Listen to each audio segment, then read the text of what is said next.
some. There you go.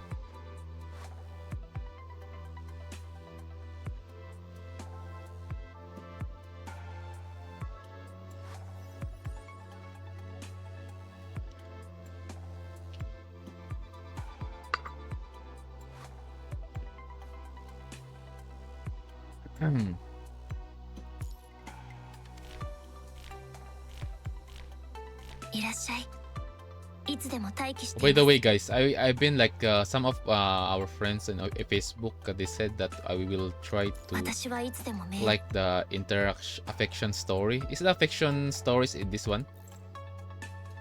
Wait, where is it? Is this one? Yeah, or no?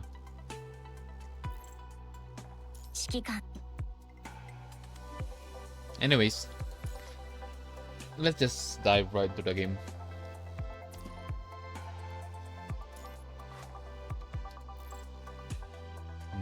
Main story, chapter 15. The last spark, chapter 15. Let's go. Oh, this is a long one. 27. What's the last one again? Oh yeah, this one's a long. This will be cut in half, I think. We will cut this in half, guys. How many part of the chapter 14? 14 to 15, so maybe 9.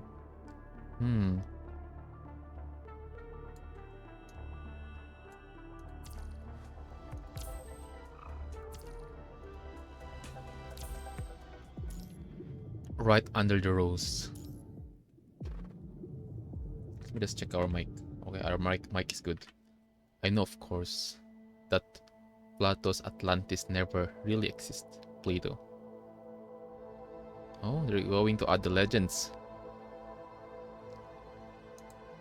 And for that very reason, it can never die. It will always be an ideal, a dream of perfection, a goal to inspire men for all ages to come. So that's why the symphony ends with a triumphant march into the future. Oh, King Xma. Yo. Babylonia, 24 hours before Cerberus received their mission. Mission Cerberus. This is related on EX5, right? Probably, or let's see though. Having walked along the long, narrow corridor, Nicholas stands before the old wooden door at the end, and he pushed it open to enter the room. Unveiled before his eyes is a crass, tasteless, yet ridiculous luxurious study. Nicola takes a look around the room and frowns. Velvet curtains, a chandelier, the long black walnut table. These are all trinkets from ages ago. To have moved these unnecessary items into Babylonia during an apocalypse is the cruelest mockery to those who were left behind. I mean, that's understandable. Again, Nicola, because again, this is like the last shelter of humanity before, right? On like the Babylonia, so it's kinda Nicola have a point. Unnecessary item. And the cause of Nicola's furrowed brows, the silver-haired man, leaning back on the leather swivel chair, has finally noticed his presence, and his body shifts. Silver-haired man. Silver-haired. Who is this? With his hands on the chair arms, Silver? With his hands on the chair arms, Colin slowly turns around. Oh fuck. Oh yeah, forgot, yeah. Collins have like a gold hair before, right? And then now that I think bro is old, then bro have like white hair. Okay, see. Okay, fuck this shit. Long time no see, my dear Nikki. I'm waiting for again, guys. I'm waiting for this dude to die. Colin Stone is fervent with a sense of joy, as if the two of them are actually old friends who have not seen each other for a while. Nicholas' brows father upon Colin's intimate greetings. Time has passed, and Nicola's station and stance are far removed from where they once were. Still, the disgust and contempt he felt about the man before him have not changed from his days in Kurono. I'm waiting for mommy. Mommy who? Come on, stop staring at me like a mortal enemy. It's been so long. Take a seat and we'll catch up. Collins gestures to Nicola with a pleased motion, his tone frivolous and comical as if he is still speaking to his subordinates from Kurono instead of the chief commander of Babylonia. Not hiding his displeasure, Nicola sits down on the other side of the long table regardless. I'm not here to catch up, Collins. What Kurono has been doing to us has crossed the parliament's line. P for parliament or P for president, huh? Collins savors every word he says. Nicola's silence makes Collins laugh. Times are a-changing, and we're now playing in space instead of on Earth. Folks like us manage to live this long because we know the rules. And we follow them. And long before this mess started, we made them. Mess started. Don't lump me up in with you. True, you've thrown away your past for a spot on the front stage as the dazzling chief commander, the bold soldier of Earth's forces. But you and I both know that a person's nature is determined by their upbringings. You can bury who you were. Why else would you appear before me as yourself instead of the angry soldier boy you, or now, in this room, nonetheless? Don't tell me you just want to condemn Kurono's action with a serious speech. Before Nicola can react, Collins has already interrupted him. Sure, I invited you, but you were the one who accepted the invitation. Here you stand inside my personal study instead of a proper conference room. You know damn well the nature of this conversation. And still, here you are. Collins' voice sounds like a venomous snake, its tongue out flicking by a human's ear, whispering, I offer you intel, and you repay me with clearance. Hasn't this been how we work together? Why are you acting like a stranger, dear Nikki? I've turned a blind eye within my authority as much as I could, regarding you detaining a task force commandant. Understand this. I can take away your clearance any moment if I want. Means that's how high in position Nicola can be. But as we know, Collins is a fucking cunning shit person, so that's why bro have the confident. He's confident to everything that he do. You wouldn't want your dirty laundry hidden all these years exposed in the sun, would you? Nah, you won't do that. We're surely past the bluffing stage by now, Nikki. You won't go back in your word before you've gotten what you want. Your president is sentimental, but not you. The Grey Raven commandant is just leverage to you. No more important than any other commandant you got.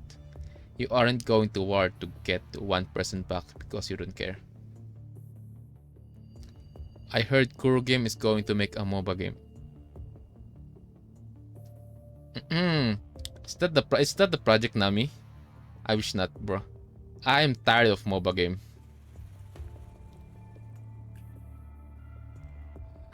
Yeah, your streamer is tired. Same. It's the same? Okay.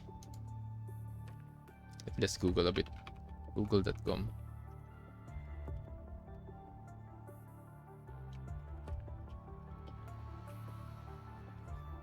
Yeah. You know what I prefer? Based on how graphic-wise experience Kuro games. I prefer them to make a FPS game, bro. FPS game with lower like this, like Wuthering Waves or like PGR. Bro, like the models already made for like war and then like conflict on like shooting person, which is so I said, Kuro game. If you want to make a game, prefer you to create an anime game like something comparable to like Fate Trigger Novita, better version of Strinova, or comparable or better version of what's that again? Project H. I forgot Project H. Project N. Yeah, the girl frontline, the POPO version. Your president. Okay, you don't care. Nicola makes a light crumble. You bet your leverage in the right table instead of giving it away when you know everyone has their eye on it. My inaction and passiveness in this matter have caused Hassan's grievance. I have no interest in an open conflict with him. See, I like talking to you because you put logic before your feelings. Unlike your President Hassan and his crocodile tears.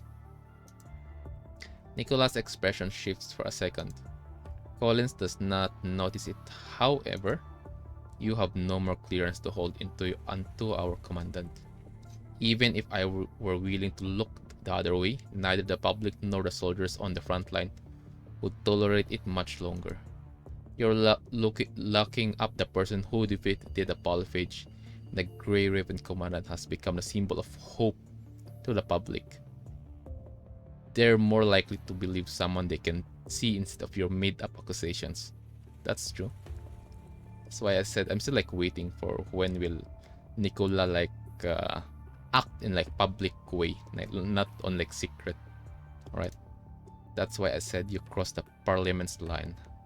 Not every member give a damn about the Grey Raven commandant, but they all care about the parliament's authority and image to the people. You've contained us. You contained your streamer in the name of confined treatment for way too long. Colin shakes his head. Not long enough. I still haven't found what I was looking for. Confined treatment is nowhere near enough. I can't understand what your obsession is with a human commandant. Nikki, you know damn well what it is. Nicola remains silent as Collins claps his hands, satisfied. Enough with the bullshit. I want to assign the Grey Raven commandant on a mission. We've detected Luna's mind activity on the surface.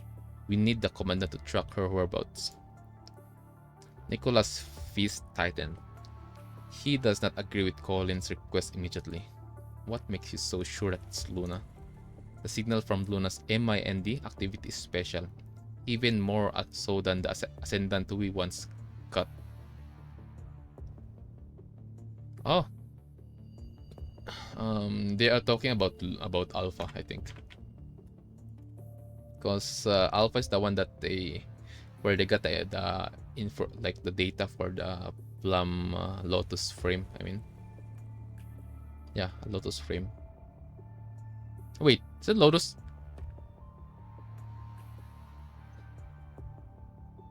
It's Plume. I forgot. Oh shit, my brain is braining. It's like tens of thousands of MIND bundled together in the same place. She usually keeps hers pretty damn well hidden, but we caught a glimpse last time when the Polyphage was having her for dinner. We've detected its signature again, and this time we need the Grey Raven commandant to track it and find Luna for us. You don't have the clearance. Kuroro is part of the military task force. The commandant's assignment must be appointed through the System in Operation Logistics Center. Which is why you're here, Nikki. A little clearance isn't going to stop our chief commander, am I right? With his eyes closed and deep breath, Nicola turns Collins down resolutely. As you said, I am the chief commander. I cannot treat our roles on as non-existent. We spend so much effort rebuilding laws and orders in the world after the apocalypse. They're the framework upon which the world progresses forward. Break the rule once and you put a crack in the dam. It won't be long before it crumbles down and all hell breaks loose. You're starting to sound like your hypocritical president. Uruse. But I know the truth. This is just my dear Nikki putting up a show. You don't give a shit about any of this. Neither you nor I am satisfied with maintaining this brief stability of the status quo. To be backed into a corner, the stability is just the calmness inside a coffin. Your ambition lies beyond this. No? Isn't finding a new way forward for humanity and destroying this false serenity what you wanted? Colin takes out a folder from a hidden compartment underneath the table as he speaks. It is an old, brown paper bag. Its edge so worn down over time that it looks like it will fall apart upon touch. Collins throws it into the table before him carelessly. However, the scent of rotting paper fills the room. Besides, I found what you've been searching for all this time. Dear Nikki. Interesting. Nicholas' gaze freezes when it reaches the word of the paper bag, and his pupils shrink slightly. Stamped in red in the bag is the phrase, "Top secret." Interesting. Difficult to catalog and transmit. Physical means of delivering information have been abandoned by humans for the last 100 years. Ever since entering the information age. Except for classified information, most people choose paper to back up their secret anonymously. Digitized information is easy to leak, that's true. And hard disks and CD-ROMs have a much shorter lifespan than paper. The shortcoming of a piece of paper are strengths when it comes to keeping classified intel. Staring at the date on the corner of the paper bag, Nicola subconsciously reached for it. But right as he is about to touch it, a finger pressed down on a corner of the bag, holding it there. It's Colin. Nicola's eyes shift from Colin's finger to his face. The slight raise of the corner of Colin's mouth reminds of Nicola of how he must have looked right now. Quietly, his hand withdraws from the bag. As I said, I cannot break the rules. The Grey Ribbon Commandant's assignment was given through the Operation Logistics Center. With an official CS, the mission details must also be officially approved and logged. Then you will make it official, just the way you like. Again guys, Colin's so cunning. This annoying shit. From what I've heard, you've got a task force directly under... Oh my god. Bro is gonna use the Cerberus. It's a remotely connected team. Very experimental stuff. And its captain is a contract from Kurono. Before he finishes, Collins gently lifts a corner of the bag with his finger as if showcasing his trophy before Nicola. The silence brews. Nicola thinks for a moment before coming to a decision. I'll transfer the authority to assign Cerberus to the Operation Logistics Center. The Grey Ribbon Commandant can be deployed alongside the squad. You can send one of yours to oversee the operation, but find someone with a cleaner resume. I don't want people complaining and I don't want too much noise made. Just this once. When it's over, everything goes back to where they belong, including the commandant. Interesting. Satisfied with the answer he received, Collins pushed the folder in his hand to add to the other side of the table before Nicola. Nicola picks up the paper bag, standing up and ready to leave. Collins stops him once more. What's still in that golden age trash that gets you all nervous? I had my technicians analyze it, but it's just some experiment data from the Science Council a few years before the virus destroyed everything. You know what, Collins? You are cunning, dude. But again, the way, if we're talking about the possibility and like chances of something good happening, I still vouch Nicola, because again, he's also the because again when we are doing Luna's interlude, Nicola is the one who said that what if there's like there's the sisters will be the hope of humanity. He just meant what if Luna and Lucia will be the hope of humanity. Imagine that, guys. If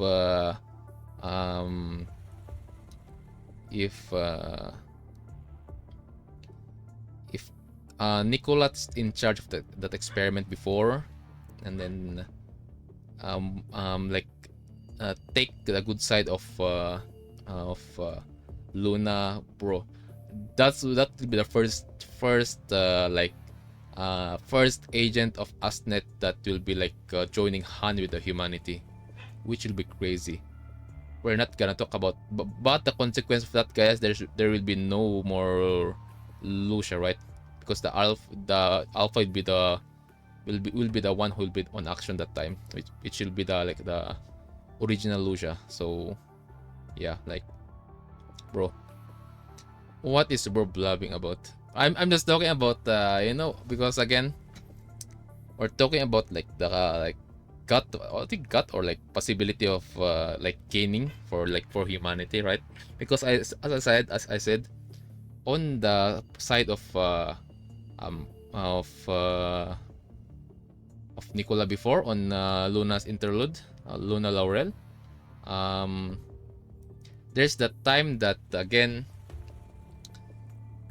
there's only one person who said that what if there what can this these sisters will be the hope of humanity at that time, right? He is the only person on that story who said that thing, which means there's only two sisters that time. It's Lucia and then Luna. What if, because also Nicholas the one who stopped the soldier to shoot Luna, right? But here comes Collins, bro, just blabbing some bullshit, and then the soldier continues shooting, and then they throw Luna outside on the like trash, on the so-called trash can during those era. So on our basis, on our like how I know Nicola, there's something on the Golden Age information data that Colin can't see, which is possibility a good thing for Nicola, because if Collins knew that specific stuff that Nicola's been looking, Colin will gonna do some bullshit again. So yeah, dug up from the ruins by some guy, took a trip through the black market before ending up at Daedalus, only to be recycled by us. Things like this are a dime a dozen. They might have been top secrets and cutting-edge technologies back in the day, but they are as useful as a piece of paper in a time like this, when everything has to start over from scratch. I'm just so damn curious. What's inside this is what gets our Nikki here all obsessed. Before Nicola answers, Collins puts a finger to his mouth in a hush gesture. You don't have to say anything. Soon, we will all find out. As long as we're in this ship together, nothing will remain a secret forever. Nicola tilts his head. If that's the case, then everything about Kurono will not remain hidden forever as well. Oh, and the confidence in Colin's eyes. It's crazy. I mean Nicola's eye. Fuck Collins. Collins ignores him, and Nicholas steps outside the room. The door closes behind him. Babylonia, 12 hours before Cerberus receives their mission. I brought that thing back. Oh? Nicola throws the paper bag he got from Collins not too long ago before Hassan. Oh. So this stuff is related between President Hassan and then Nicola also. Interesting. Hassan catches it, and he immediately takes out data from the bag and reads it carefully. Did Collins notice? No. See. I don't think he knew. He thought we disagreed, and I was giving him the Grey Raven commandant behind your back. I'm surprised too. I thought you would reject me when I proposed this. You seem to value the commandant a lot after all. Following Kuro doesn't mean I'll stay in a stalemate with Kurono forever. Getting stuck in an armor's wrestle helps nobody. Not to mention, they've been acting desperate. Being high profile and blatant isn't their MO. I'm worried that Collins has got his hands on something big. Something important enough that gives him leverage to escalate this. Like this. They said they needed Kuroro to help track down an Ascendant, but given the way and the number of people they're deploying, do you think they're truly hunting an Ascendant? No. They want the information on us. Probably, just based on my assumption. Collins has his eyes set on Kuroro right now, which means Kuroro must be an important part of their plans. Connect the dots and what do you think we'll find? Asnet? Nicola's expression turns gradually more solemn as Hasen speaks. Something that's connected to Kuroro at this point in time. Are saying that what they're after is what's within us? Destroyed the corrupted mind beacon. And what's corrupted mind beacon related? It's related. What corrupted mind beacon can do? We can connect to one ascendant. And what's the ascendant came from? What's their power came from? From the Ascension network. Is that their target? Interesting. Nicola does not need to name what they are after, as he already knows the answer from the Hasen's eyes. Indeed, it's exactly what you think. Of course, it's only my guess. It is our assumption true? Is it the Ascension network?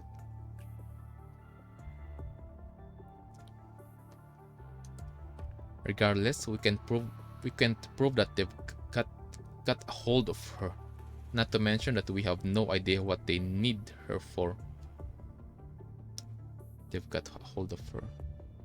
Interesting. Her. Luna? Interesting. We need to know what this all means, so we must act.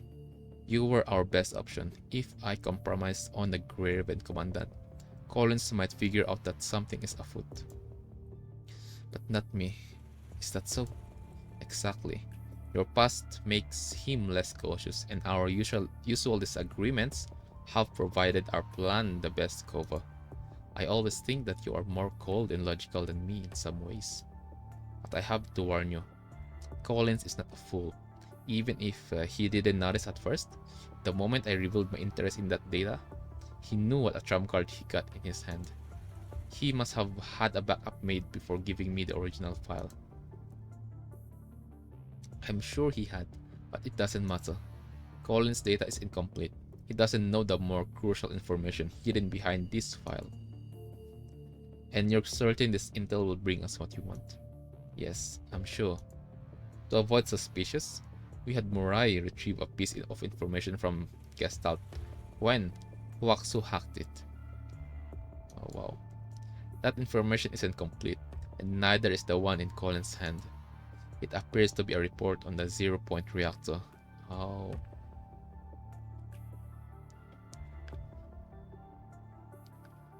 Interesting. They're adding this word. The last time I heard this 0-point reactor is on Kowloon, right? That's the last time we heard this word, I think.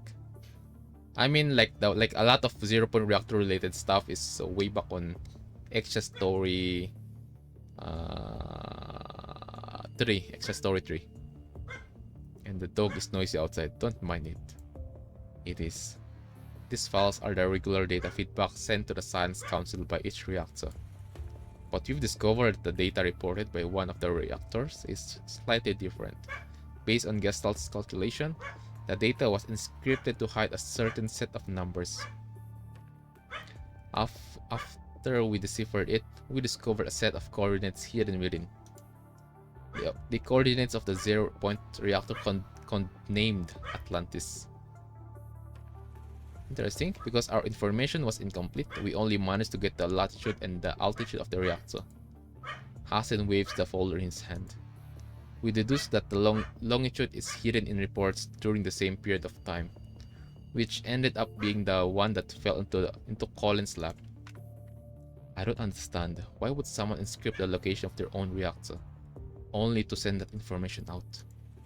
This is like the work of a spy. Oh, you're right. The world government was well established at that point. There were no borders or separate governments. Why would someone from the Golden Age try to leak this information? Just because there were only one government didn't mean that there were no disagreements. That's true, but if we're talking about political, even way back when there's like nobles, king, queen, emperor, empress, spy, mole, those kind of stuff existed. Okay, despite having one specific enemy. 0-point reactors represented the next energy revolution. Whoever controlled it could reshuffle the world order and control everything, which was why they had to hide the location of the reactor. Their union was just a temporary facade. As long as people are unequal and resources are not divided fairly, there is no true union in this world. It's almost logic, isn't it? Whether it's the people in the glorious golden age or it's us on the brink of extinction, we still have the same struggle. We're still fighting the same fight. Strike. Earth, 2 hours after Cerberus' mission is abruptly terminated. Canines prefer to move in packs. Once separated, their survivability and strength are greatly diminished. Right now, Corona is treating Cerberus as if they are real dogs. Worried that they would make a mess together or collude with one another, Chrono has separated the 3 Cerberus members for integration after setting up the quarantine zone. Hold on guys, let me just get something. Chotomate, 5 minutes. The dog is noisy, but let me just talk to the dog. Let me talk to the dog, okay?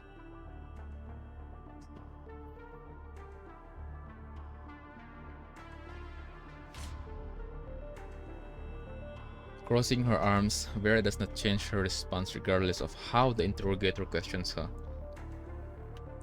I told you, we don't know who our mindless attacker is. Ah, so this is after Extra Story 5. After Roland's cape, right? I think it called itself Voodoo. Oh yeah, this is after Extra Story 5. And it kept mumbling about a guy named Vonnegut. It first attacked the Ascendant Roland before coming after us. That's all I got. Ask me whoever you want, but that's all I can tell you. However, what else are you expecting? A lecture on its behavior pattern? How the hell would I know that what the punishing virus has done to it? Just pulled for one shoe weapon and get it in 20 pulls. I can make my Wanshi a lot stronger now. Oh, very good. Wish you luck. Based on the mission logs, you had disengaged the remote connection for a time not long after the mission began. Your tracks deviated from your planned route extensively afterward. Ah, various nurse. Planned route? What on earth is that? Our mission was to investigate what appeared to be Luna's MIND activities and locate her. If there was a planned route, why the hell would we need to locate her? See. Varen narrows her eyes. Cerberus accepted your assignment due to the Chief Commander's order, but that window closes when the mission ends. Oh my god, Vera. The way how she talk is... That's a good way to talk shit to Kurono. Now that you have terminated our mission has ended. So you have no authority over us anymore. Given the terms of our arrangement, we don't even have to sit here and get grilled by you. Let's add some other word. How Vera talk here, it's probably... Or you want me to... feel your pain with my sword? Something like that. Crazy. Anyways. Bro, chillax. Understand this. We're staying here listening to your mecha blah blah blah crap because we're in a good mood. Not because we're afraid. I know your type, so don't think for a second that your scar tactics will work on us. Because again, how we know how strong Vera is, how crazy she is. Let's include the number 21. Bro, they can cook the Kuronos here, right? They can literally cook them. The hostility in her voice has all the Kurono soldiers to raise their weapons. Try to raise your weapon. Try to shoot, yeah. Try to shoot, bro. All of you will end up losing all your head. Crazy. That's why again, guys, the way how Roland invited wanted to invite Vera on being ascendant, bro. I can already felt she can become one of the top strong ascendant if she end up becoming one. Let's see. The red-haired construct stands amidst them, proud like a rose above its thorn. She has shown no signs of aggression. Her fingertips has not even moved an inch toward the hilt by her waist. Still, the threat she poses just standing there can nonetheless make one shiver with fear. The red-headed death. Someone whispers, "Oh shit." Vera tilts her head toward whoever mutters her old nick. "Oh shit. Oh, you're dead, bro." Tell that word louder. Your head will end up flying. She grins from ear to ear, almost in a teasing way. I haven't heard that name in a very long time. How nostalgic. Vera raises her hand. And all the soldiers hold their breath just from this one simple motion. Yeah. Tell that nickname of her, the redhead death, louder. Bro, guys, there will be no such a word like rest in peace if you make Vera angry. Good luck. Because how we know Vera, because guys, we did her interlude, right? How we know if she get angry? She is just a normal construct, right? And again, that time she's just like a medic and cook the attacker type constructs, and then now that she's experienced in fighting, bro, not only their limbs will be cut in half, their head might end up being destroyed or crushed on this place. Everyone is expecting her to throw a sword, but she does not. Instead, she slides a finger across her neck in front of the soldiers tauntingly. "Do you want me to cut you down?" Her tone is cold, unlike her expression. The Kurono construct interrogating her take a look at each other. This conversation is going nowhere. Continuing any farther will only fan the flame. A Kurono soldier in charge steps forward. "We have a grasp on the situation, more or less. A transport craft will pick you up soon. You'll have to make a detailed report back in Babylonia. I want to see my teammates. Our report shows that a member of your team, designation BPH-22, has shown abnormal fluctuation in her." Oh, it's 21. "During the operation. This might be connected to the hostile force abilities. We will need to quarantine her in isolation and inspect her frame." Oh my god. You're going to take Vera's daughter away from her? Oh shit, bro. Good luck. Yeah, I can say that 21 is daughter of Vera, because how Vera cared for 21 is like a mom, you know. I mean, she influenced her the most, but that's the one of the reasons, like I said, if Vera going to tell 21 like call her daughter, I'm not gonna say no. It's kind of understandable, given that all the three of you have come into contact with a new enemy type. We cannot eliminate the possibility that you are all potential risks.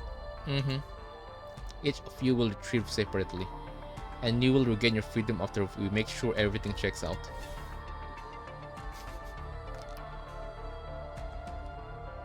Yeah, bro, Vera is angry. Oh shit. Right as he finished speaking, a blade that cuts a metal like butters already slid across his cheek. No one can react in time. The female,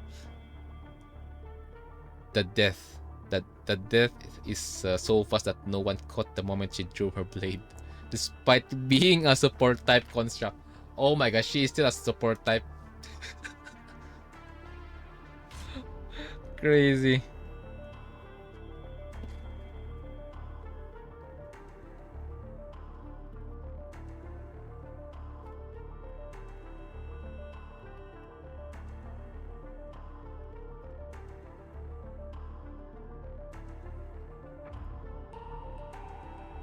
Her movement is as swift as an attacker. By the time vital fluid drips down a soldier's cheek to his shoulder, the Corona constructs around Vera aim their guns at her as if they have just been snapped awake. With their fingers on the triggers, they are prepared to fire. Vera's blade does not shift a bit. As I've mentioned, don't attempt to treat us the way you treat Grey Raven. No one understands you more than I do. Your bogus claims might work on those birdies, but you aren't fooling me. I know what you're planning. Lower weapon. BPN 13. I repeat, lower your weapon. Unfazed, Vera just stares at him. At the same time, 21 beast-like girl can be heard dozens of feet away from them on the other end of the quarantine zone. I want to see my captain. Do not come near me. Her girl spread to Vera's end, sporadically. It is then followed by a loud clash and Noctis yelling immediately afterward. Hey, I have no idea what any of your words mean. I said I want to see my boss. Do you hear me?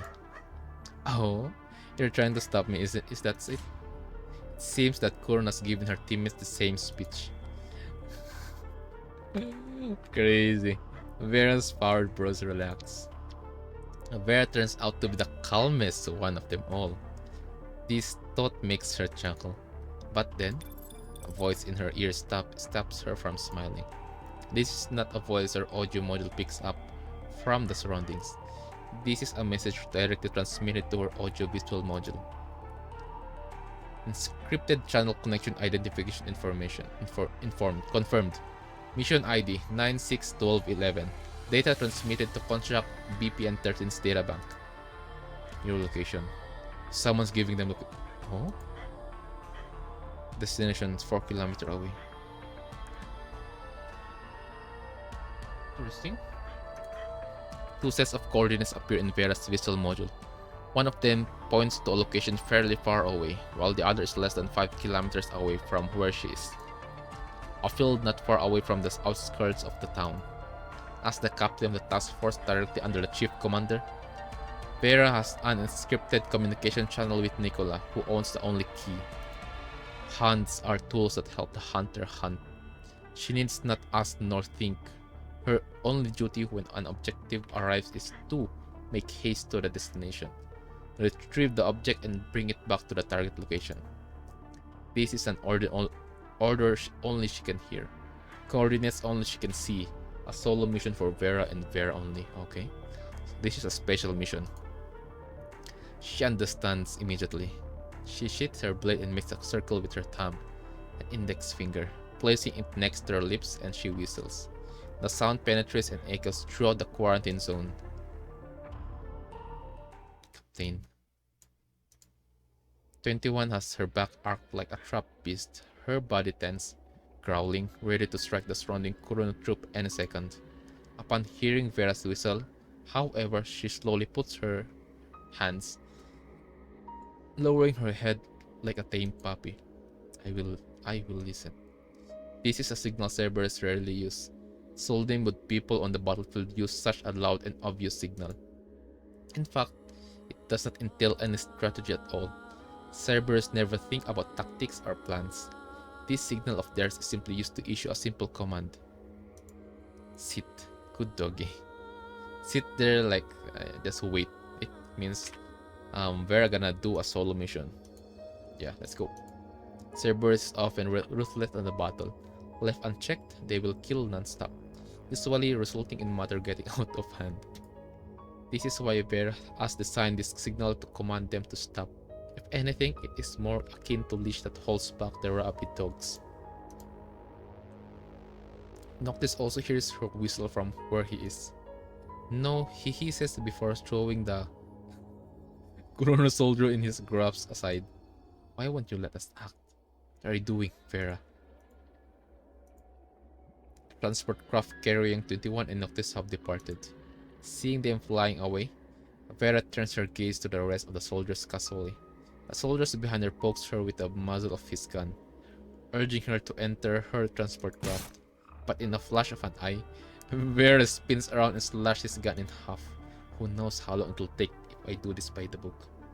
If you're assigning me this operation, it's only fair that I get to call the shots on how I execute it. A breeze blows past your face. It carries the earthy smell and flesh soil. Your nose scrunches. You might be imagining it, but ever since you connected with the pale beast-like construct, your sense of smell seems to have enhanced. You are smelling the scent of dirt freshly watered. What's us? It's the commandant. This is the scent you would smell on Babylonia, a metal-plated fortress. Confused, you suddenly find the construct outside the blast-resistant glass raising their weapons. But you have not done anything this time. Curiously, they are not aiming at you either. Instead, first you hear a loud crash. You hear a piercing slash after that. The sound of the flesh and bones of the metal box housing you being slit. An opening appeared on the black box around you. Vera? Or the Grey Raven? As you know, this is there is a solo mission of Vera, right? Bright light immediately floods in. Within the blinding light, you see a burst of violent. Oh yeah, it's Vera. This is a solo mission. Is she going to take us to that new location, to that new place that surprisingly is her mission like needed us to like join her to go to a specific place? Crazy. Your eyes have adjusted to the dark for so long that you are not prepared for this burst of brightness. Your vision and mind go blank for a second. In that brief moment, that rosy red rushes to your side like a gush of wind. Slippery like a fish and quick like lightning, she swings her blade unceasingly. The cold hue of her blade blossoms in a blooming flower in the air. A strike immediately follows another. Her move is so fast that her blade leaves behind a continuous trail of light. Everywhere this flash of thunderbolt touches, a Chrono soldier falls, but her blade does not stop as it slashes across the room. Toward the person bound on chair, none other than you. The stream of wind it carries reaches you before its blade. You close your eyes subconsciously, expecting the pain to hit, but it does not. Instead, you hear a loud clang, the sound of metal hitting metal. Slowly you open your eyes, your vision finally adjusting to the brightness. The first thing you see is the iron chain attached to your legs, cut into two. Then you notice a blade that separates it is still pinned in front of you. The blade wielder's force is so strong that its point is buried deep into the ground. The sword is still rattling, its hum lingering in the air. Oh yeah, it's Vera. Oh my god, guys. Vera's going to kidnap us. Crazy. And you follow the sword and look up, and you find a familiar figure standing before you. You cannot help yourself but utter her name. Vera. Vera facing away from the light, standing there, the corner of her mouth gently raised. Hello there, Grey Ribbon Commandant. It's been a while, Sashiburi. Her tone is calm, as if you are greeting after running into each other on a lazy afternoon. As long as you can ignore the unconscious Chrono constructs under her feet. Her tone soon shifts back to the aggressive hostility you are familiar with. What's wrong? Did I make you piss your pants? Before you can answer, she is already tossing the construct outside the opening one by one with a sneer. A hound on a mission does not relax until all her objectives are fulfilled. Why are you here? Having emptied the room, Vera paused for a second. Slowly she turns her head toward you, seemingly about to answer your question. Hold on. But then, the loud crackling of engines in the distance caused her expression to shift drastically. She stops smiling. Sometimes it's amazing how tense you are. She walks toward you as she speaks. Swiftly she retrieves the blade nailed to the ground before cutting open another metal wall of the room. You find the cabin of a transport craft on the other side of the opening. This is... she is kidnapping us, guys. It's okay. We're good. Knowing Vera... and that's okay. You look back at the forest bathed under moonlight outside the walls. The branches of the trees rattle in the wind. Babylonia would never waste that many resources on green space, not to mention simulating natural wind. We're outside. We are on Earth. Everything you are seeing points to one fact. You are on Earth. But why? You were on Babylon before the remote connection. How are you inside a transport craft on Earth all of a sudden? We're getting kidnapped, bro. While we are connected to MIND of 21. Instantly, the sense of dissonance you have been ignoring finally adds up. The perplexes remoting connection that took longer than usual, yes. The fact that Rebecca was contacting you with the comms after the first face-to-face meeting, that's true. And the intermittent quake beneath your feet, yes. It means we are moving while we are connected to 21. Noticing your look of epiphany, Vera shows you a look of disgust. Only now that do you notice it? Come on, Grey Raven Commandant. You have been transported to Earth since your first remote connection. They have replicated the dark room that caged you in this transport craft to create the illusion that you were not moved. I've taken down most of the chrono constructs on my way here, but their reinforcements will arrive soon. Go close to the rear door. I've only torn apart this room, not the craft itself. I'm going to fly the plane now. Time to bolt. With that, she steps inside the cockpit, no longer communicating with you. The red-haired contract has been blazing around you like a fire, only until she disappears from your side that you can finally smell the scent of crossing swords she has left behind. The door to the study opens. All Collins does is to raise his eyebrows. Despite his guest arriving unprompted, Collins knows that his address is only known to a selected few, accessible to fewer. He is not worried about his safety. Someone who can arrive safely must be one of his. Indeed, it is Rebecca at his door. Her chest raises and falls from heavy breath. Her usual elegant appearance slightly unkempt. Okay, there's a lightning. I hear a lightning outside. It is apparent that she was in a hurry and unable to bother with how she looked. This is unusual for Rebecca. Someone like her cares for how she presents herself, unless things are so dire that she can afford to do so. Colin straightens himself while Rebecca has already arrived before him. Her high-heeled shoes clicking. What was that you? What was that you got from the chief commander? The Grey Raven commander just got rescued by the Cerberus captain. Your plan to sneak the commandant away has backfired. Collins paused for a second before he starts laughing. I can't believe it. Nikki actually did it. Stupefied, Rebecca stares at the man before her, who laughs so hard he almost runs out of breath, and she stands there confused. At least our socialite here has stopped pretending to be neutral. Rebecca instantly understands that he is mocking how she has been playing both sides. She takes another deep breath and continues. The only good news is that we have detained the other two Cerberus members. One of them was connected with the commandant for a long period of time, and her mind showed unusual activities during the mission. As long as we retrieve her and analyze her mind, our mission is not a total failure. Why the hell are you not nervous at all? Collins answers her with a question. What was the objective of this operation? This time, it is Rebecca who pauses. The objective? She ponders. In the surface, it was to utilize the Grey Raven commandant to investigate what appeared to be Luna's MIND activities and locate her. That was what she thought as well in the beginning. But things apparent are not what they seem. Collins promised to return the Grey Raven to the Parliament, yet he tried to move the commandant behind their back, meaning he wanted to hold to this asset. Corona is not known for leniency.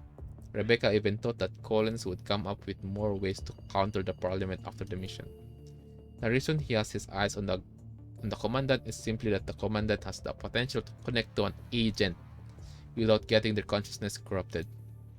Of course, the Parliament would not believe him, but what is done is done. There's nothing they could do.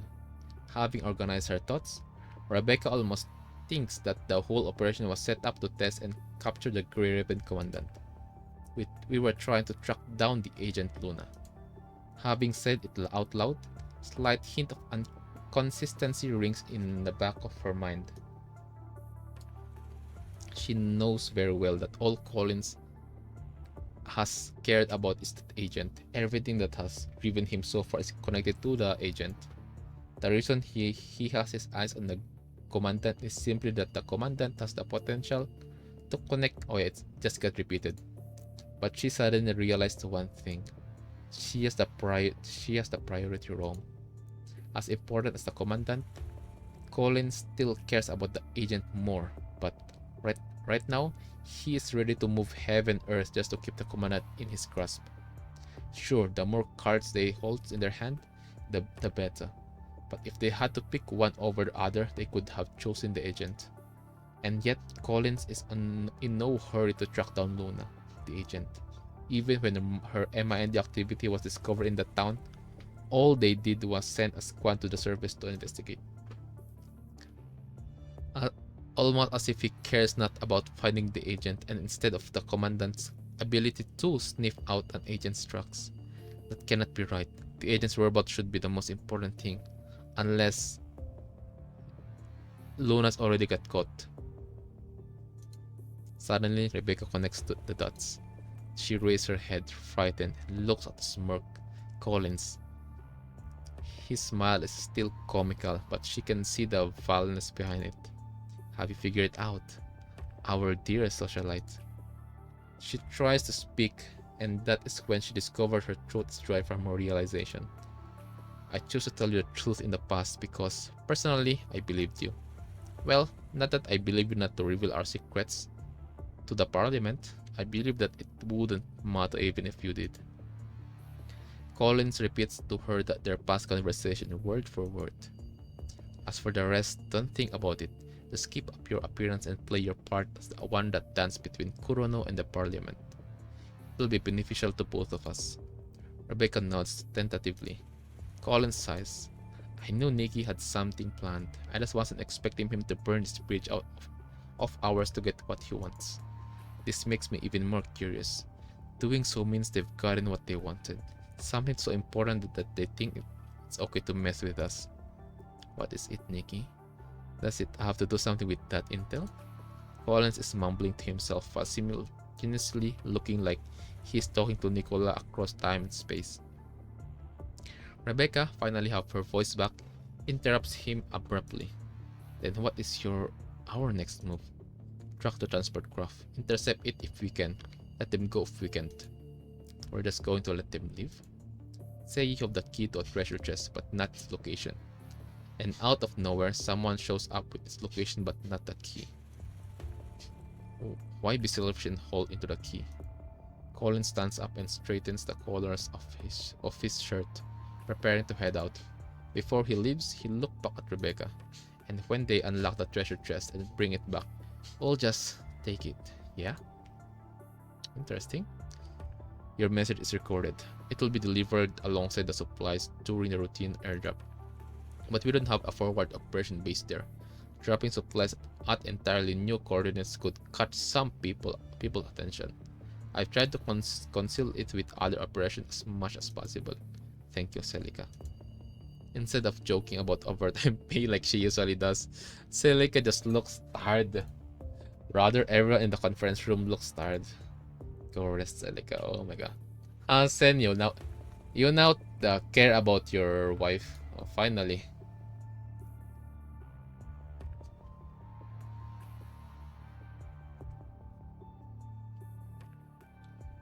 Finally. Oh my god, Hasen. Now you cared about your wife. Good thing. Celica opens her mouth, wanting to say she is fine. But seeing Hasen's look, she instead says nothing, departing the room quietly, leaving Hasen and Nicola by themselves. Transferring Cerberus has caused Morai's suspicion already. He was the one who retrieved the first part of that intel. Knowing him, he must have a backup made. Aren't you worried that he'd give it to Kurono? He's a smart kid. He knows what's okay and what isn't. He won't take risks for something non-beneficial. He is a merchant, not a dishonorable traitor. Nicola fronts. I hope you're right. I hope you're right. Wow, a lot of stuff going on right now, guys. Crazy. Let's drink some more. Let's drink some more, guys.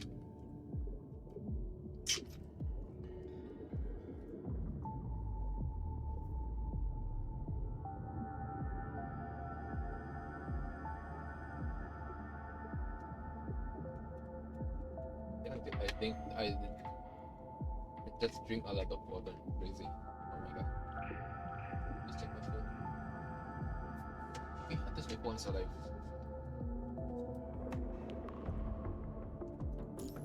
Seaborn Graveyard. The bell-shaped nozzle ignites as the oxygen fuel mixture propels the aircraft.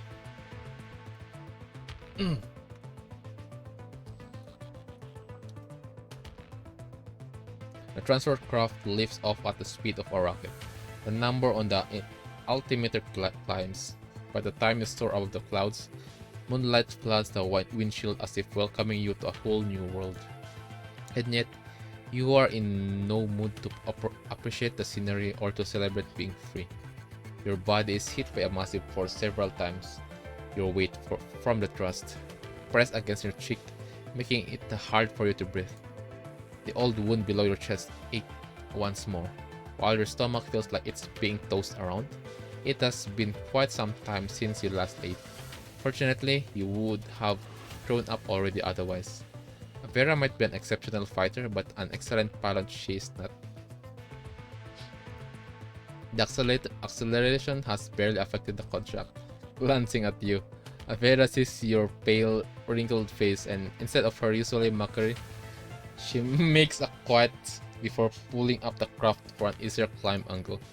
She has not slowed down the aircraft. However, the dots representing your pursuers are still behind you on the radar, the Mach number on the monitor rising with a clattering sound. Stretch. Tough it out, we're fleeing right now. I don't have time to worry about your physical condition. I just finished drinking some water. I just finished drinking some water. Yeah, I like drink like 1 cup, 1 glass equivalent. Just like 1 minute ago. Where are we heading? That is what you wanted to ask Vera, but you barely have the strength to open your mouth. Oh my god. My hair is so annoying. I think I will just cut this like maybe tomorrow, guys. Oh my god, streamer going to cut his hair. Crazy. Your pursuers dots on the radar. Radars, however, are disappearing one by one. It seems that the Corona Force are not as persistent as you thought. Something doesn't line up, but you will have to worry about that later. You tilt your head slightly and notice Vera's striking profile. Unlike everyone else you know, she has never treated you with kindness. If anything, she has directly or indirectly clashed with your team on occasion. Still helpless and alone, your only option right now is to trust her.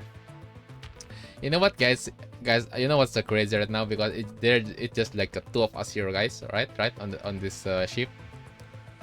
You know what I'm thinking? Commandant, can you hug her for a bit? I'm just like, maybe commandant is like lonely. I mean, hug her. Anyways, close your eyes. Fatigue and pain swallow you whole, and your mind gives into darkness. Okay, look, you must have passed out once temporarily, because you find yourself lying down in the cabin when you open your eyes again. Vera kneels next to you, her hand holding up in IV drip. A tube connects to the bag in her hand to the needle attached to the vein in the back of your hand.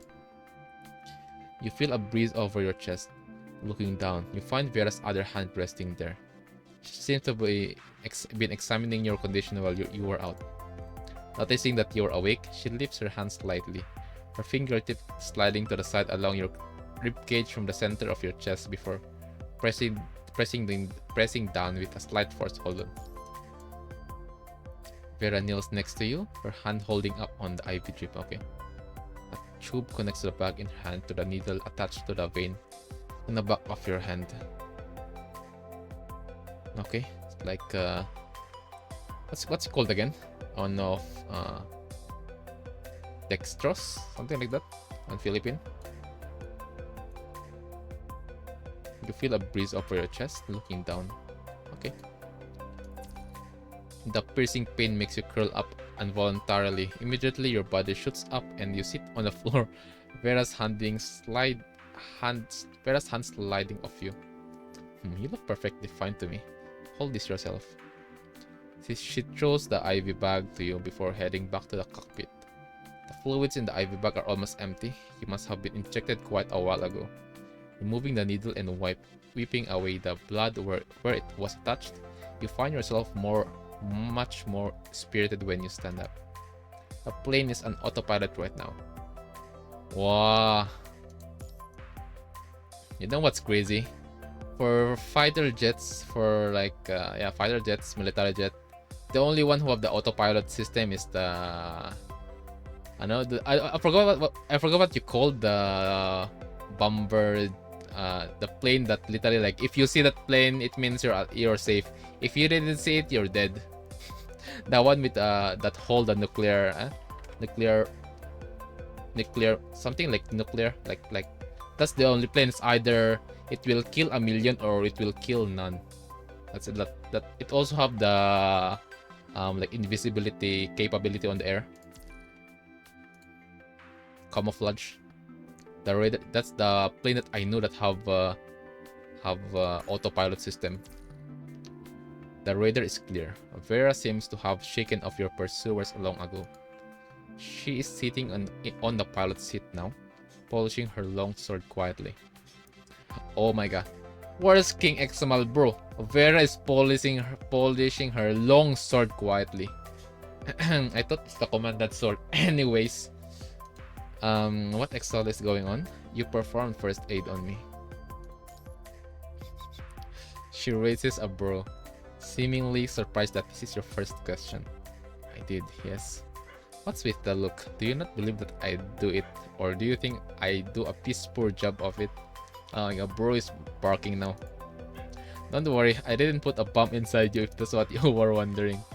We'll table that. Oh yeah, because again, Commandant doesn't know the background of Vera, right? There's no way he knew. Thanks. Vera's eyes widen for just a little bit. He narrows them again, immediately, and teases you. Do you think a simple thanks is enough? What do you want, Vera? Guys, we're not into Vera, okay, guys? So again, Liv might end up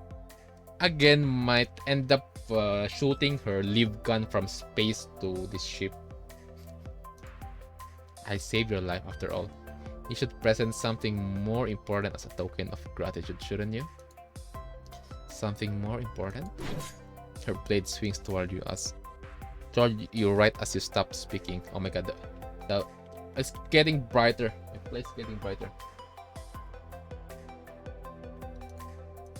She holds the spine of her sword to your neck, lifting your chin ever so slightly. The deadly weapon in her hand looks more like a cat to one that teases you right now. You cannot tell if she's being serious or simply joking, like you yourself. Wait, what? Wait, what? Do you think a simple thanks is enough? I saved your life after all. You should present something more important as a token of gratitude, shouldn't you? Like you yourself. Wait, Vera, what do you mean? What do you mean, bro? Doyo koto? I'm a bit worried. I wish Lucia will not, our baby girl Lucia will not know about this situation, bro. Or cooked if she knew. Yeah, we're cooked once we get back to Babylonia. You know what's crazy? Because again, after we got out of that place, the first thing we are dating right now is Vera. Crazy. Seeing your dumbfounded expression, Vera grins mischievously. It's so bright. Don't take it the wrong way. It's just that everyone's trying to get a piece of you when I'm holding you right here. The spine of her blade slightly grates your chin. What a predicament. Don't you think I can trade you for anything I want right now? You won't. What a humdrum response. I recommend against trusting someone like me so blindly. You know what?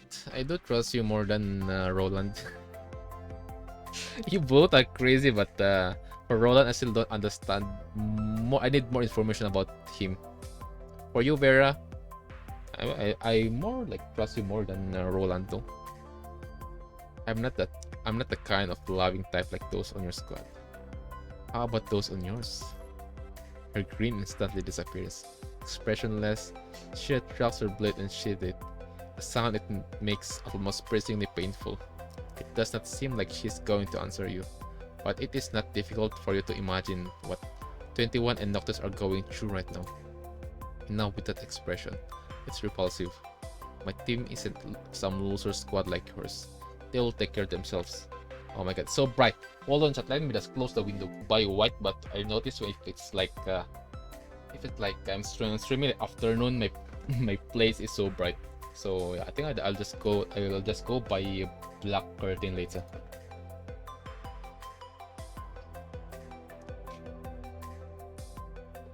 Despite her words, her slightly furrowed brows have nonetheless revealed her worry. Just like how you were missing the Grey Raven, Vera must be feeling the same thing even when she refused to show it before you. There is only silence between you once again. The sky, the clouds, and even the ocean are dull gray outside the porthole. The machine-like coldness fills your field of view. The aircraft you are on become the only living thing in this monotonous world, staring through the sky toward the horizon. As your vision gets tired from the unchanging view, a small spike-shaped shadow pierces through the ocean surface in the distance. It appears so abruptly that the shock has you fully awake. A second spike and a third one. Gradually they unveil before you. Like witnessing the sunrise, something spectacular and overwhelming rises from behind the horizon and reveals itself. What rises is not a star, however. It is a man-made structure to breathtaking that it might as well be a miracle. Is it Atlantis? Is it Atlantis? The shadow looms larger and larger, but you realize it. You're already grasping in awe. Oh yeah, it's Atlantis. Damn! 6 metallic gray spars form a giant circle on the ocean, surrounding the tower. 7 spar in the center. Just the sheer size of the shadow this group of structure cast is enough to humble you. Like, wow! Floating island, floating city. You know what's crazy, guys? This is like a high-tech version of Rinasita. Wow. Other than that, guys, you know what I feel on this illustration? I'm having the vibes of Pacific Rim. If you know that movie, guys, yeah, it's giving me the vibes of Pacific Rim right now. And my nose is itchy.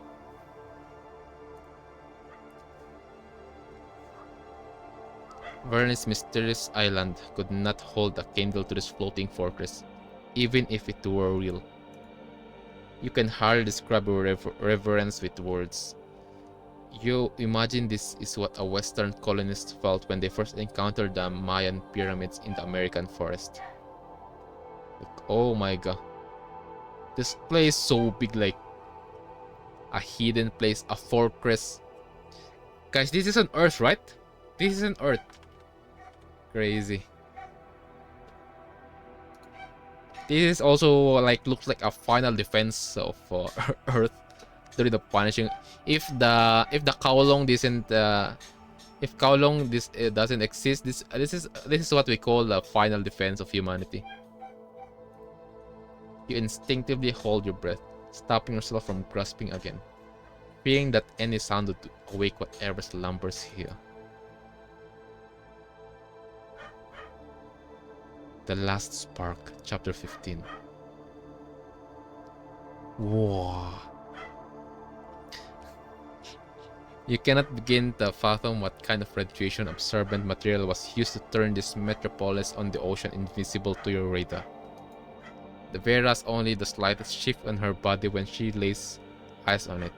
Immediately, she refocuses and heads for the display in front of the pilot seats, calibrating. You see that red beacon? Where's the red beacon? I'm blind. You look toward where she is regarding and notice a red beacon floating in the water. Yeah? Wait, where is it? I'm blind, guys. A cube-shaped great tide beneath it near the seaborne city landing pad. Looking drastically different from the cold and silent city it swims beside, the beacon is easily noticeable. Talking here, because that's the only landing spot I can see, like flat surface. Yeah. That's an airdrop beacon from the chief commander. We've arrived, crew. Prepare to jump. Are we going to jump without parachute? Oh, my nose. Hold on, guys.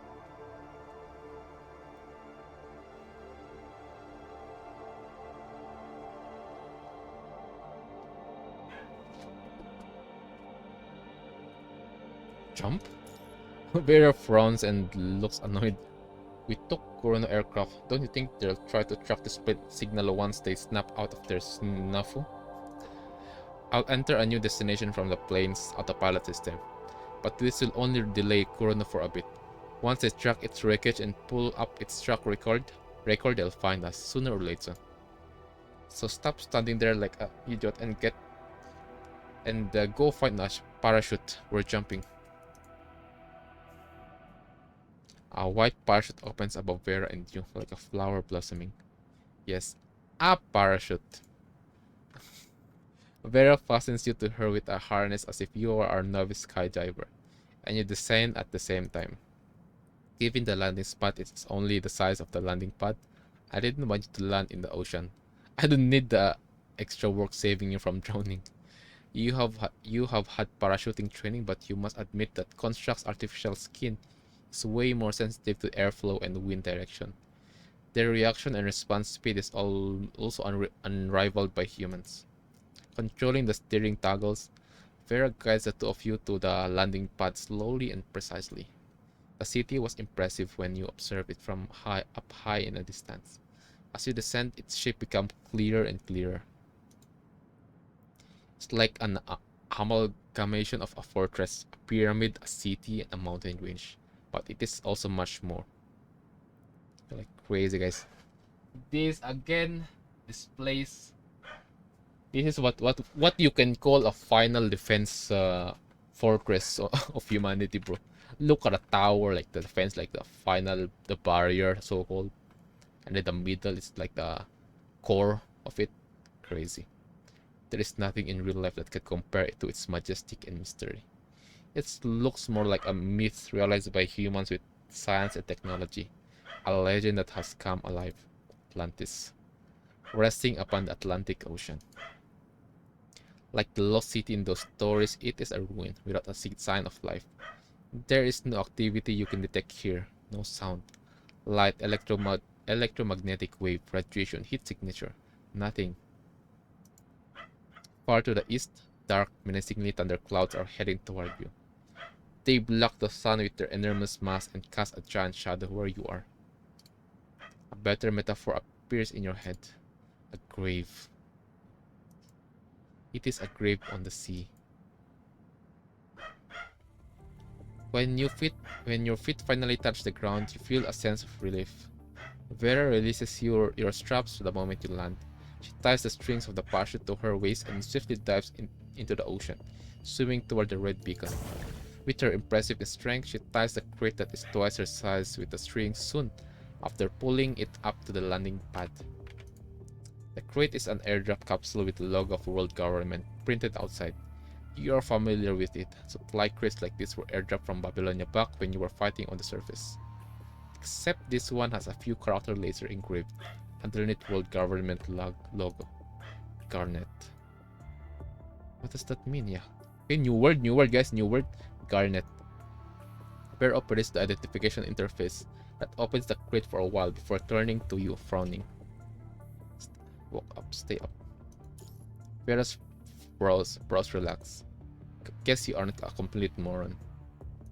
I'm just guessing. Only Commandant has the authority to open airdrop capsules with higher clearance. Put your face into the interface. You complete the retina scan and confirm your identity. With the sound of the gear turning, the supply crate opens up the middle. It's covers unfolding to the sides. A frame that looks identical to Vera's appearance appears before you. Oh, new frame, new Vera frame, guys. Is this your backup frame? There's no way. Yeah, let's just delete it. What is this? Okay, this is a weird question, but bro, it literally said the frame that looks identical to Vera. Vera's appears before you, and then you say, "What is this?" Oh yeah, let's just say, "Is this your backup frame?" Vera does not answer you. She just stares at her other self in silence. It lies quietly within the crate like a blade in its sheath or a rose frozen in time, except each of its petals is stained with blood. An unmade frame is a non-living thing. After all, the lack of humanity is what makes it appear even more beautiful and deadly. We're using this frame, huh? How generous of you, Chief Commander. She walks to the frame, her hands on the capsule, her head lowered. All her usual sharp edge seemed to vanish at this moment. Looking at the frame, she sees the shape of her past reflected in her eyes. Please don't become a mommy. Please don't become a mom, bro. I am having a trust issue with every frame, guys, because again, I have a trust issue after I saw our daughter leave Lux frame. Like, bro, thank goodness I didn't saw that frame way back on chapter 1. And let's see if they were going to treat the same situation as Vera. Please don't become a mommy, bro. You already don't become more perfect. You're already perfect right now. Except that past does not seem to contain any good memories. Shrouded all over her is a more dreadful sentiment. Vera's red hair drips down, tangled with the red hair of the lifeless construct in the capsule. And then, are you going to keep staring when I change? I mean, you're not gonna, Vera, you're not going to remove your clothes, right? Right? Because us.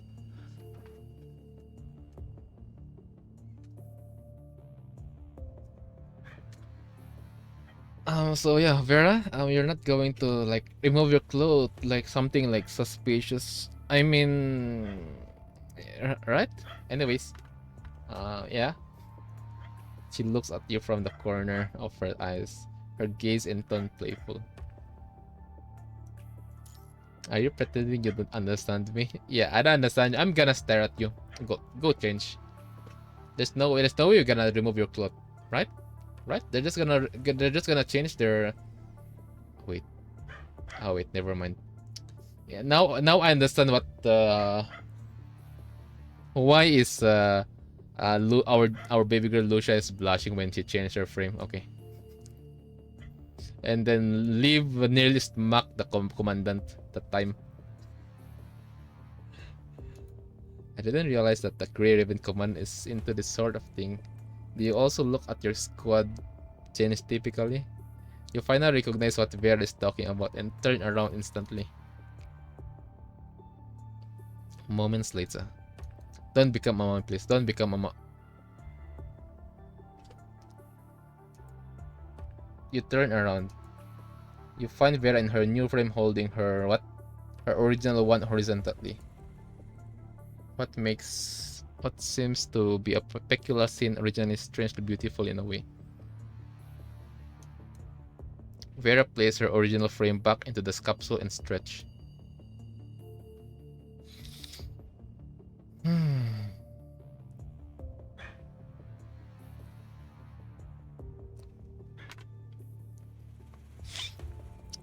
What can I say? The frame is well adjusted. I should be able to continue the mission right away. Thank goodness. She got nerfed. No, I mean her appearance. I mean, her ponytail is just like, it just felt like she already married the commandant. She already become like a mom, crazy. The frame is well adjusted. I should be able, okay. Is this old frame? Is this a new frame? Obviously not. Would I be able to adjust it so quickly if it's new? It's an old frame I've only used a couple of times in the past. It doesn't leave the closet except for special circumstances. Oh shit. Bro, this is the cool of this is the look of someone cool, not the crazy. After all, even my support type frame is far superior on the battlefield to those losers. Right as she says that, the comms you both forgot about in the supply crate light up. The chief commander. Oh, Nicola. She turns it on without much of a second thought. Nicola's projection appear before the both of you. It is a pre-recorded message instead of a real-time call. However, Nicola's gaze into the recording lands directly on Vera, as if he anticipated her standing right in front of him when he recorded it. Good job, Vera. I know you won't disappoint me. With that, Nicola disappears from the projection. Vera crossed her arms and remained silent. Placing Nicola in the projection is none other than Hasen. This time, he is not conversing with Vera. He is talking to you. If you are seeing this, then the Cerberus Cap has successfully rescued you from Kurono. So allow me to say this. I am glad to see you safe and sound. If I had time, I would have loved to explain everything to you. The truth behind everything you have been through so far. But my time is running out, and so is yours.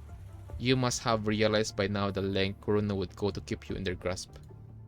They didn't even blink when they tried to sneak you away right under our nose, after making you deal with us. They never planned to let you go whether the search for the agent succeed or not. We have anticipated that, of course.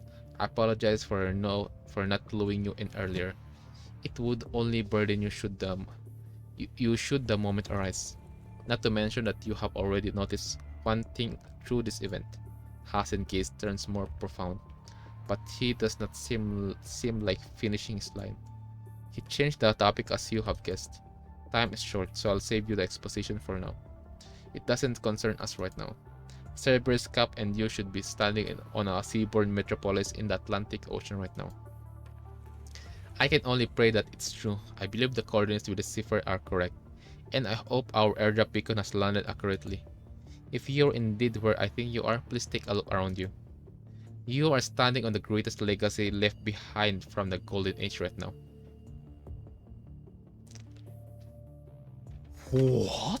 This is made from the Golden Age people? Like, how advanced are we? During the Golden Age. Oh wait. Never mind. It's already explained. Fuck it. Or maybe one of the greatest wonders of all human history. Even. This was where the glistening era ended in the dark age of the punishing fire started. You can probably guess what I'm about to say. He sighs. That's right, the city you're standing in is once of a 0 point.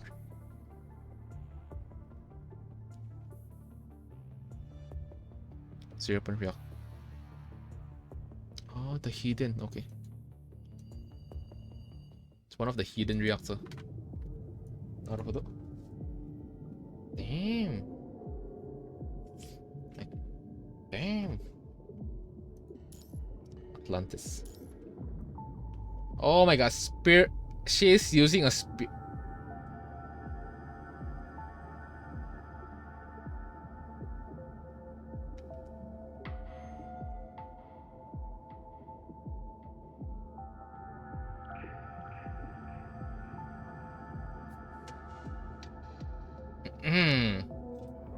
Anyways.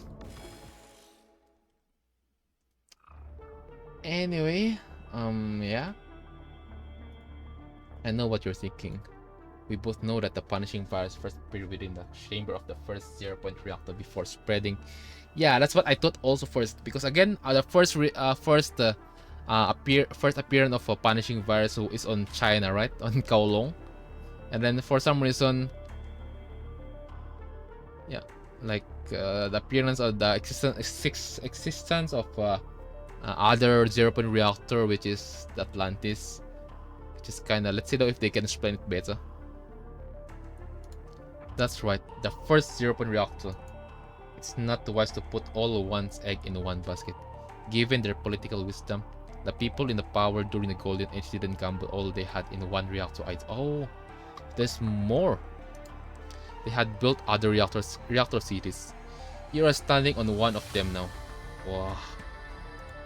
0-point reactor were the most hidden secrets back then.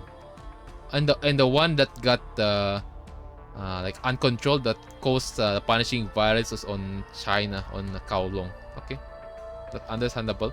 The COVID.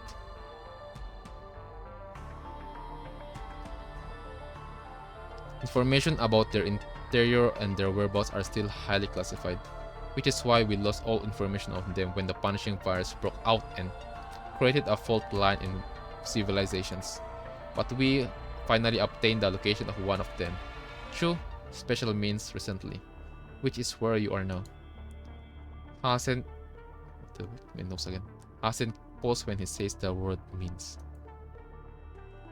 The seaborne reactor is codenamed Atlantis. Consider it a part of Plato's utopia. It once contained humanity's hope for utopia, after all. After the virus broke out, we lost most of the cutting-edge technologies developed back then.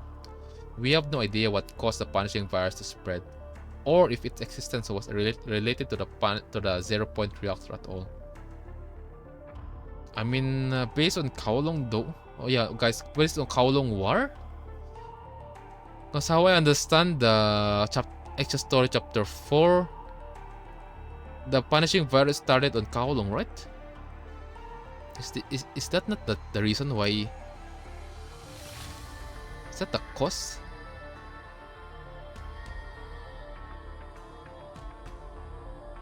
Okay, let's see if they can explain more about the punishing virus. Because that's how I understand. Like, because at first, because if I remember correctly, or I just misinterpret or misunderstand it, that yeah, 0-point reactor is the punishing virus itself, right? Then the way when they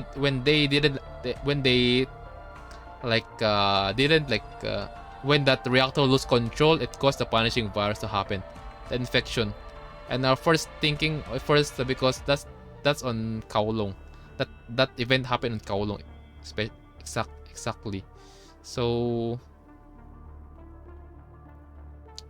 let's see though if I just misunderstand it or I got like a wrong information.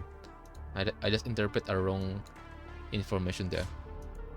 Because of how classified this information was, the world governors even lost all the research data on the 0-point energy. Without tracing how it started and understand how it works, we will never find a way to actually counter the punishing virus. But the first 0-point reactor was burned down when it unleashed hell on Earth. First. But not all the reactors had an outbreak at the same time. Okay. So one of the reactor is on Kowloon and then the other is on another place, and then they go out of control the same time, and then the consequence is again the punishing virus, but not all of them have the same not all of the reactors have an outbreak at the same time. Interesting. Due to the difference between their research progress, direction, or something else we don't know yet, Atlantis is still intact. We need you to investigate its reactor to the Cerberus captain. It might not have progressed the same way as the first one, but we are in need of more intel desperately. So find out as much as you can. This is a special operation that only you and this this moment in time can do. You and the captain are in a very peculiar situation right now. If Kurono's search for Luna was a legitimate operation, then the Cerberus captain's action and rescue are no different from treason. But Kurono's move was no standard operation, and trying to take you away from the Babylonia has caused an uproar.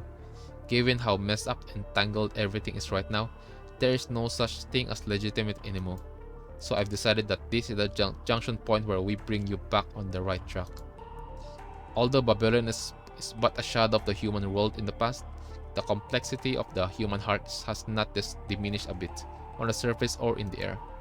There is too many people with secret agendas on their eyes and ears up here. Sending a team to Atlantis directly from Babylonia would have alerted people we don't want to alert. That's why I decided to take advantage of the fact that you are already on the surface to have you in charge of this classified operation. The brighter the light, the bigger the shadow it casts, but it also means that truths are better concealed inside. If everyone has decided to place their bets on you, then let's go all in. For now you are a fugitive and a mission operator. Your detour won't be in vain, of course. I have the hunch that whatever you discover here will impact Babylonia's course of actions, the future of humankind in other words. The renown will be more than enough for us to put you in a spotlight before the public.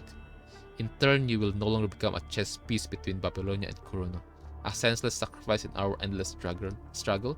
You will be safeguarded by the people's gaze, and you will become their beacon of hope. I will wait for your good news on Babylonia. Ashin disappeared from a projection and Nicola returns. He explained everything, so I'm not going to repeat it. Long story short, I decided to loan you to Kurono, but I also had an insurance policy. It's the Cerberus captain standing next to you. He turns to Vera and continues, I know that Garnet isn't your favorite frame, but this is an emergency. Garnet. Use it to protect the Grey Rapid Commandant, complete the mission and bring me a win. I will guarantee your team's safety. That is my promise. That's all I have to say. The comms turns off as he finished. Vera sneers after hearing everything. It seems that not only do I need to bring you back in one piece, but I'll also have to take you to find something about this 0-point reactor. It seems that way. Yeah, we're going to date. We're going to have a date, Vera. Nicola is one demanding bastard. Vera does not even bother to call her superiority by his title at this point. What are you going to do? What I can do except for following orders? Maybe you don't understand their subcontext, so here's the translation.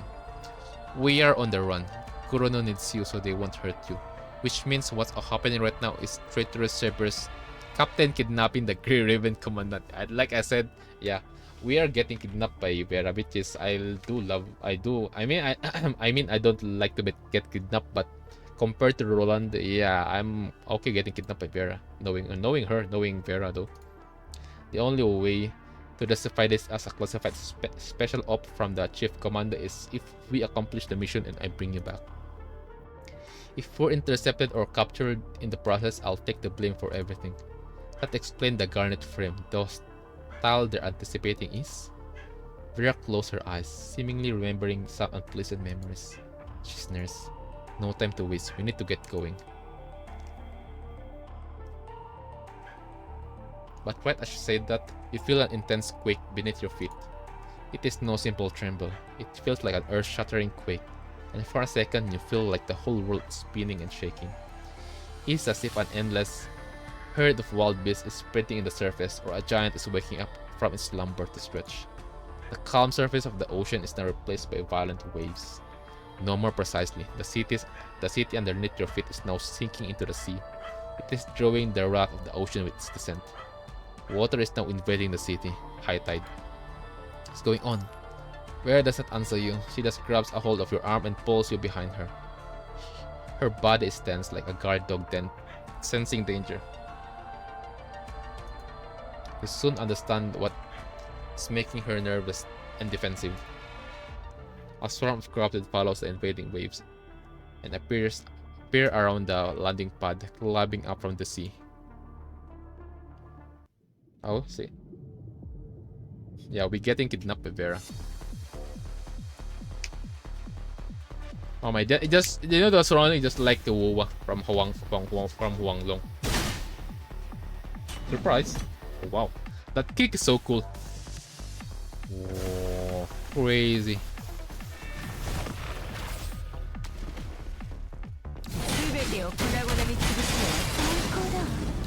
Is that a plug? Wow. Is that a plug right there? Wow. かっこいい。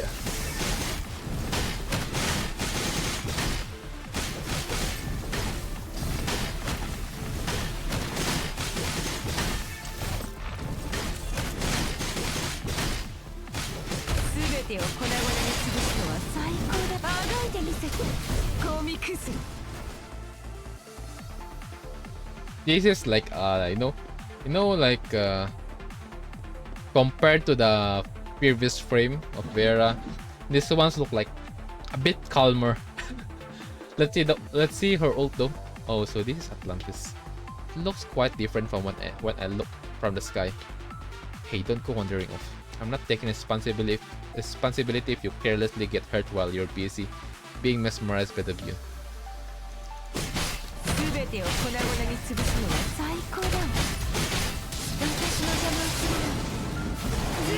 Ooh. What's your ult? Oh my gosh, she still have that smile. Wait, there's more ult? Is she up to ult? What the heck? Crazy. The water and fortress over there. Huh?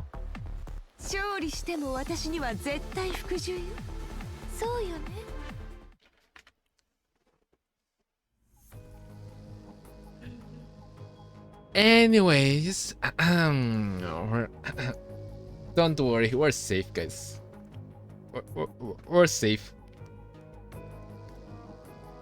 After defeating the last corrupt on the land pad, Vera relaxed for a second. But the city does not stop sinking when the last corrupted is defeated. There is only one possibility. The city's sinking is not related to the corrupted. Vera takes a look at the design of the landing pad and structure of the city around you. With at least one stack hold attack. You can also do this mid-ult animation. Oh, okay. See, I was wondering how much a large structure in the ocean could hide so well. The city is hiding beneath the ocean. Optical camouflage, radiation shield, radiation absorbent material, and a submerging mechanism. What a bunch of mad scientists. Submerging mechanism like submarine? Yeah, we're going under the sea. Under the ocean. Exactly like a submarine. But what has triggered it? Is there someone else here apart from us? Enemies? Survivors? Has your brain turned into mush after they locked you up? The president said the city was lost all contact with the outside world after the outbreak, which means no one has had any communication with any outsider outside. There shouldn't be enough supplies to survive this long away anyway. That means someone else has visited this place apart from us. The sensation of being observed in a secret sent a shiver up your spine. Bro got PTSD. Vera glanced at you before stepping on the passage ahead. Her red ponytail swinging across the air in a graceful curve. Stay close. Whoever they are, we're going to drown and die here if we don't find the entrance in the city before it's fully submerged. Oh, I forgot. I'm not going to die though. Can't promise the same for a frail human like you. I'll find our objective before that happens. I hope you're not all talk. No longer reacting to Vera's provocation, you turn the seaborne city in the distance. Deep inside, you suspect that this will not be a simple and quiet investigation. It's just we're playing with time right now. Okay.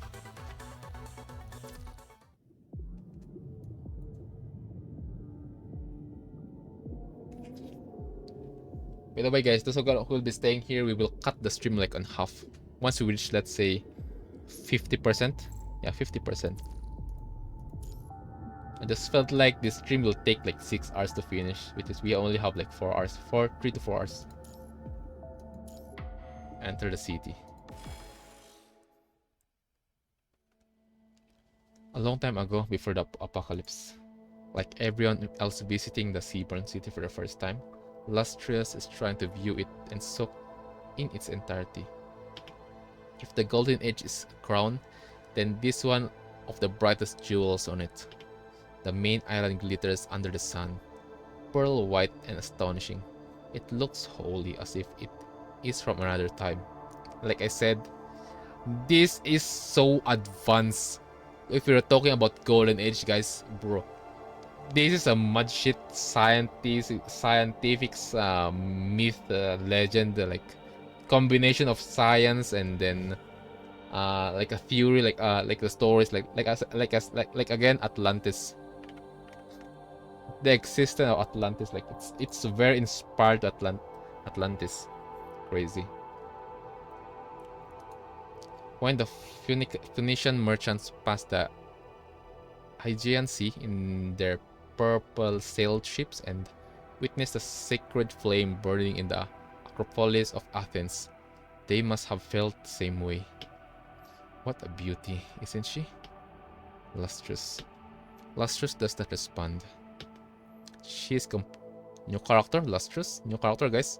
She is completely focused on the city itself. Foaming waves crash and roar around the island. Every second, billions of gallons of water rush underneath the island as designed, driving the massive tidal stream generators. The generators power the scattered tall building in the island. Windows light up in a dense rows, like stars falling on water. Traffic between the city and their center and its borders is constant. A light beam is shot into the sky from the ring-shaped, submerged satellite city, disappearing from reaching the clouds with the help of optical camouflage. Supply ships from orbit land directly on the launch platform everywhere, with radiation shielding, and flared is undetectable 2 kilometers from the city. Frightened and ships pass by the city, completely unaware of the wonder right next to them. It hides in the ocean, but it also illuminates it. A lighthouse beaconing humanity's future is standing right here, completely unknown. Lustrous thinks herself someone who is unmoved by wonders. She has always been rational, so much so that she has been called by others. Oh, interesting. Lustrous. But the moment she sets foot on the landing pad, standing before the seaborne city, she finds herself reconsidering her stance. Her heart is tumbling wildly. She recognized that she is emotional right now. Adrenaline is popping out in her body, making her heart beat harder and increasing the rate of her blood circulation. Blood rushed into her heart like the water rushing into the tidal stream generators. The gears are turning at remarkable speed, both inside the city and inside her brain. It is not astonishment she is feeling right now. It is something else, something more particular. Her guide has misunderstood. Her brief silence. He thinks she is dumbfounded by Atlantis like every other newcomer arriving here. Stop gawking, catch up.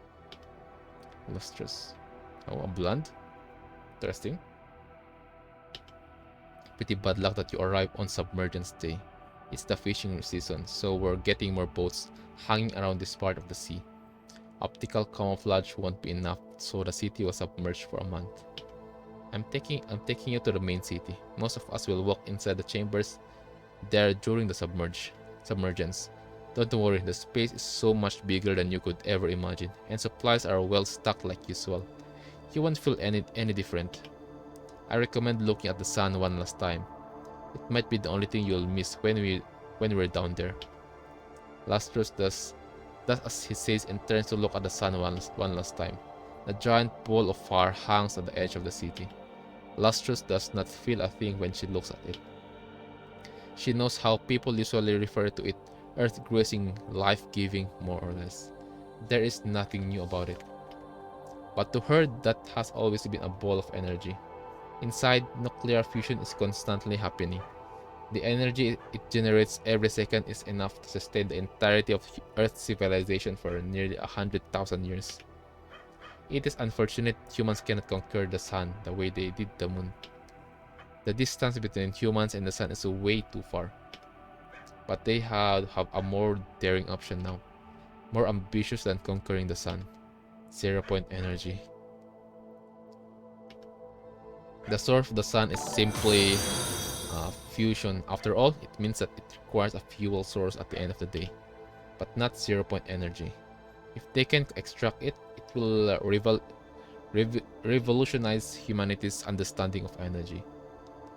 All matters can become energy. Oh, Virgil, thanks for the follow and then welcome to the stream.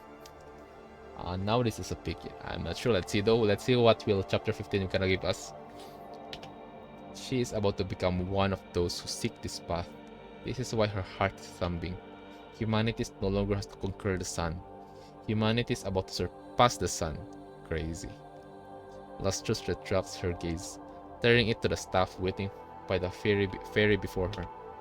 She walks toward him, no longer turning back. This is the past, right? That's the past event. Next to the landing pad is a canal connecting the satellite city and the main city. A boat commonly used to transport goods is parked right next to it. Vera takes a look at the boat, surprised to find that it can still run. The equipment here is surprisingly well preserved, unlike the ruins left behind by the punishing virus in other cities. Vera jumps into the boat and you follow suit. Not long after you start the boat, loud noises appear around you, corrupted coming from the sea. Let's go. Time to cook. What? King XML just said, our friend here said, with at least one stack, hold attack. You can also do this mid ult animation. Okay, hold. Look like we won't be bored in this journey. Ah, it's a fish. Hello. Okay. Oh, apologies, idiots. Idiots and corrupt are not allowed to board this boat. Yeah, this is a fish. Left control. Boom.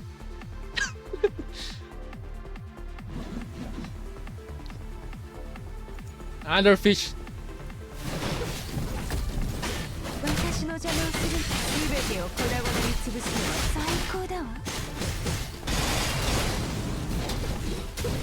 Another fish.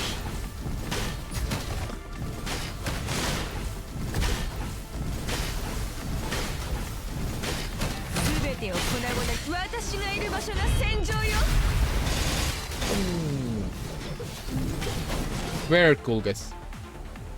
Where's the other fish? Oh, there are other fish again. The crop knock over the enemy. Boom.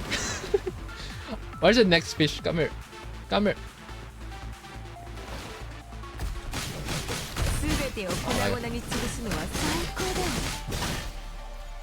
Guys, those who have those who like have a foot fetish, you might end up liking Garnet frame of Vera. Guys, she literally kicks you, right? It should have been me, not him. Crazy. What's this? Alright, where's the... Can I kick you again? Get the hell out of here. You two, get the hell out of there. Boom. You two, go away.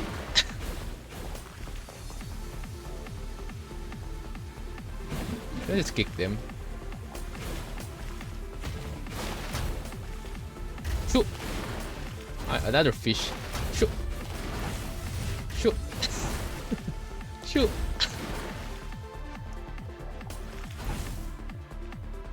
I got a question also. Oh, what does Vera's feet smells like? And don't ask me why the heck I got this question right now.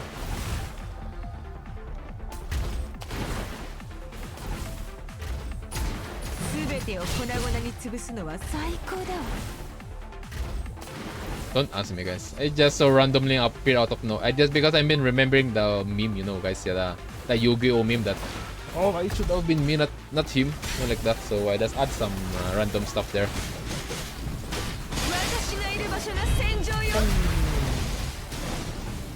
Hey, Bog. Okay, I just remembered the Fate series right there. Her ult like just similar to the what do you call that? What server is that again? The spear.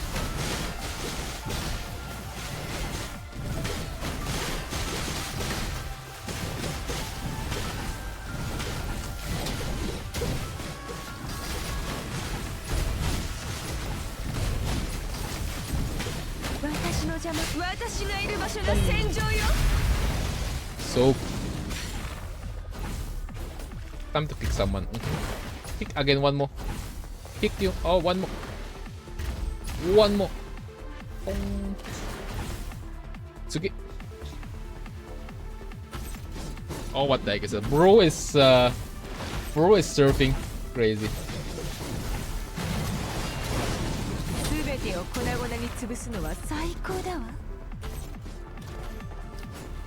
Bro is surfing.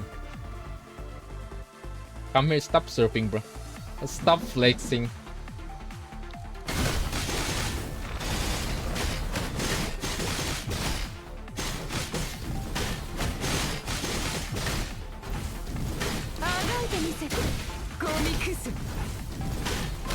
Let's go, Gabo. Gabo, go. Crazy. One more.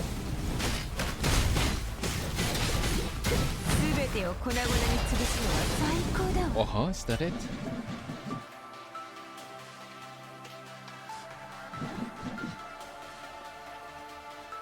Stalling on you, yeah, crazy. I literally can feel if this is Vera's POV, bro. Vera's going to be angry at that surfing corrupted. A corrupted tries to sneak up on you from behind, but Vera nails it to the metal wall of the boat with her banner spear before it can touch you. Having made sure that it is no longer moving, she kicks it off the boat. It's corrupted. Some of them are not mechanoids native to the city. That's strange. If that's the case, where the hell did the corrupted move we've encountered came from? Swarms of corrupted are approaching the city, surrounding it orderly. Just the sight of it is enough to make one shiver. Again, guys, current frame, I do love this one compared to the crazy version. Also, her voice a bit changed in pitch. Return. 4 hours before the two Babylonians visitors arrive on Atlantis, another uninvited guest is also visiting the city. She arrives on the depth of the ocean. Being the coward she is, she has brought along all the corrupted she encountered on her way here. She looks like a returning queen with her army behind her. Being the coward she is, crazy. Which this too, but love.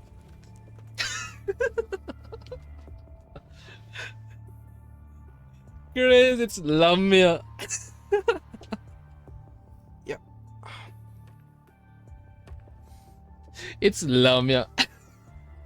Again, as we know, it's kind of understandable because even Roland got annoyed, right? Roland got annoyed when Lamia getting cooked in like a lot of corrupted bonking her, you know, on Extra Story 5. If anything, she is a parasite. She does not despise it. That is how she has survived until now, after all. I'm kind of curious also. Yeah, like, oh, wait. Also, why like Lamia here? Other than that, where's Roland? So again, she purposely following Roland to get to that person or that thing, something like related to the specific stuff that she wanted to get. Which is, I'm kind of curious. Oh, water? Okay. Water. Let's drink some water.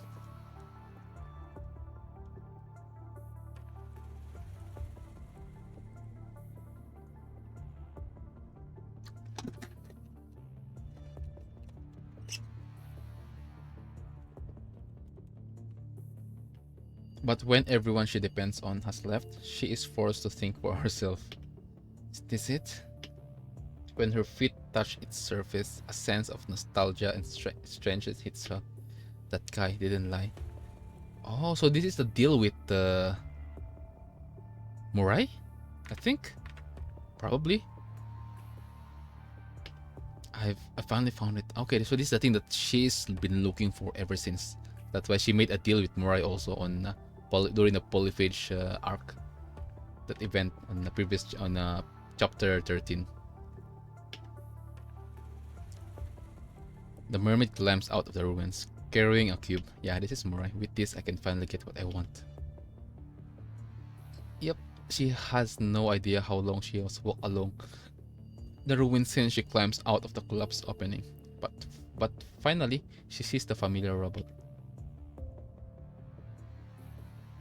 It's that Murai. Slamy stumble and it kneels before it. Have it. Is that Murai? Wait, okay, interesting. Wait. This robot familiar. The robot extends its arm, ready to retrieve the white cube in Lamia's hands. But she suddenly withdraws her hand and holds the cube in her arms. Yeah, Rebus 421, and this robot is also talking to that person. That person that because this robot is talking to that woman. I don't know what's called because they didn't show the name or even the model, which is kinda also piqued my interest before. Are you backing out now? Since you know so much, can you help me with one more thing? Oh, I've been trying to find a place, but I've forgotten much. I don't remember where it has been anymore. She lowers her head. Tell me what you want, then hand it to me. Lamia clutched her head with the hand. An unclear numbers kept appearing in her head. It seems like a piece of important information engraved in her MIND, scraped repeatedly. The whole number inaccessible to her. She can only recall the first half of the numbers no matter how hard she tries. No, not a numbers, a set of coordinates. What she does not remember. All she knows it is a very important place. A place she must return to. A place of her obsessions. Interesting. Can I trust you? Of course, I will do my best. 421.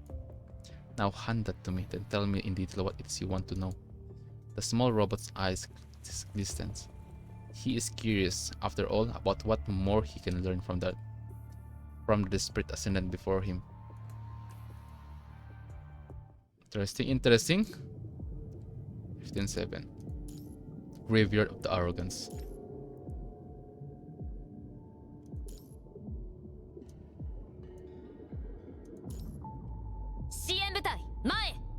Sashiburi.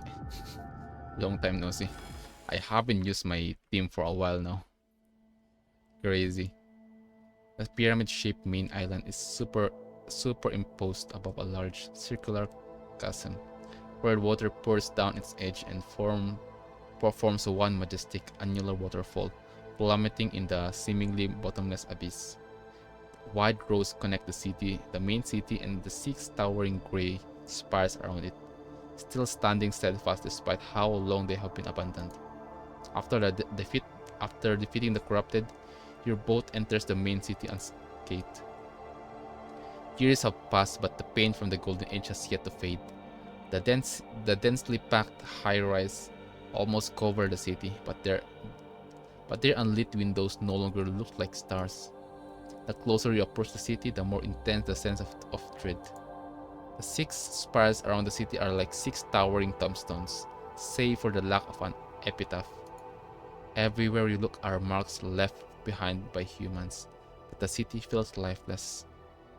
Time has frozen in this place. History has stopped within these walls. Atlantis has forgotten the world, and the world has forgotten it. Oh. You leap off the boat. Vera walks ahead of you. Are you alright?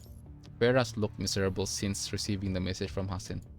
Hearing your question, she turns around. Huh? Are you seriously trying to take care of others' feelings when you can even take care of yourself? How about you stop wasting time talking to me and trying to find the intel they want ASAP? Hell, how are we supposed to find the precise thing they want in such a large city before it sinks? 21 and Noctis.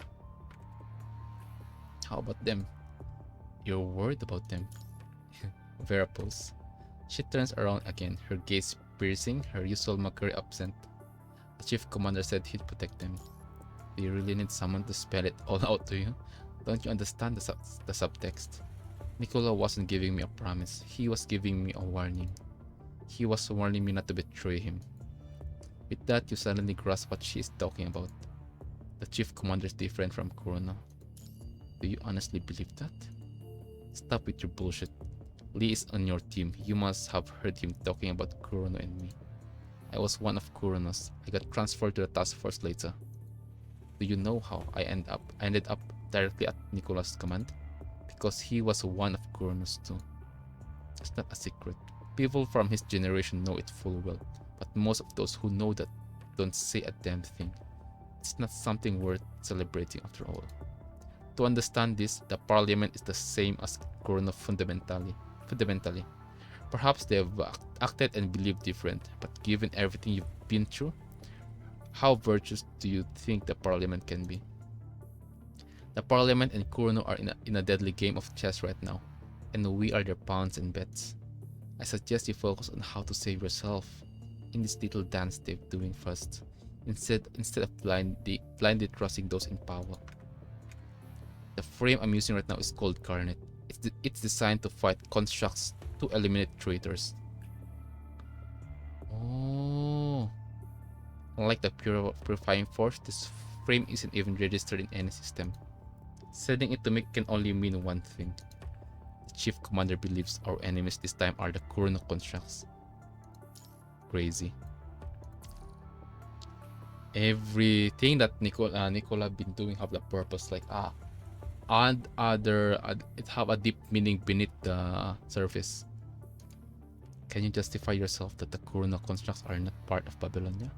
What's the difference between what we are doing now and those civil wars the humans had back then?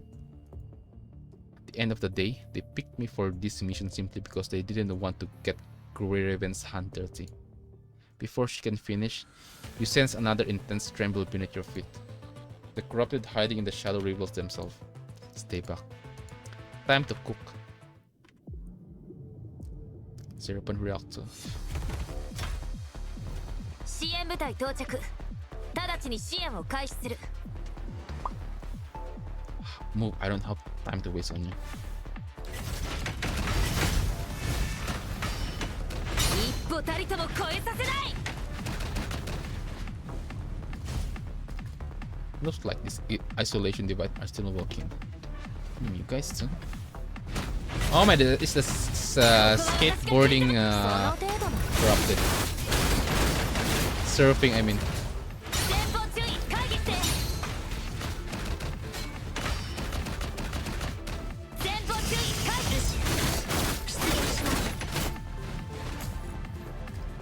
Let's take it this area. The outer coating of this building. Hello, Mr. Matza.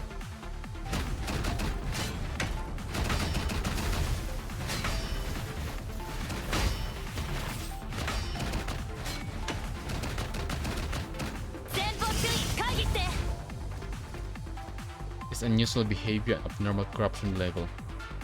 I was right to say they are newly corrupted. Lamia, you should hurry up.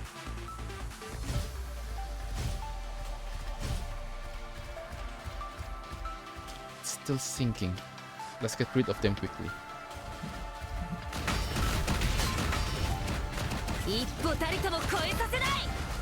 Let's prepare for the next wave of enemies. Let's go. Don't worry, guys. We're done. Crazy. We just finished.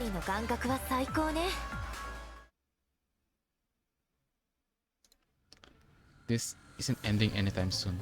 The two of you take down another wave of corrupted, and Vera's frame is overheating from the continuous intense fight. Get indoors. Vera immediately understands what you mean. She picks you up and carries you over her shoulder, leaping into a building. The corrupted pass by the building, unable to detect your signals.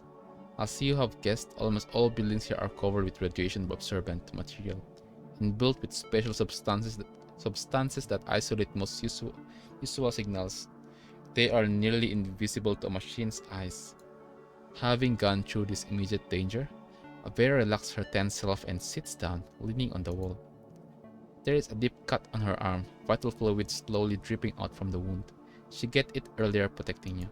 She keeps saying she does not care for your safety, and yet you are unharmed save for being exhausted from the difficult journey. She has kept you protected. I'm sorry. Are you okay? I'm sorry. Shut up. An apology doesn't help. Our current situation means it only makes you feel better. She leans on the wall. Her artificial skin started to turn red. Before you say anything, Vera gives you a stare. If you ask me if I'm feeling alright again, I promise you I'll throw you into the ocean. You remain silent for a long time. Having cooled her frame a bit, Vera takes a deep breath and starts treating her wound. Unlike humans, most constructs' wounds are not lethal. But also unlike humans, their wounds do not heal themselves. Do you need my help? You look like an expert. You have no idea what I used to do. Having said that, it does not seem like she is going to elaborate. Vera quickly stops the bleeding, and you are surprised to find her technique no less delicate and skilled than Leaves. I mean, they are both support, right? Support type. The only difference is that Vera is like attacker type, mix of attacker and support. For Liv, she's literally a support. Yeah, most of her skill is not similar, or yeah, it's not comparable to Vera. Hold on, guys. Let me just remove the cover.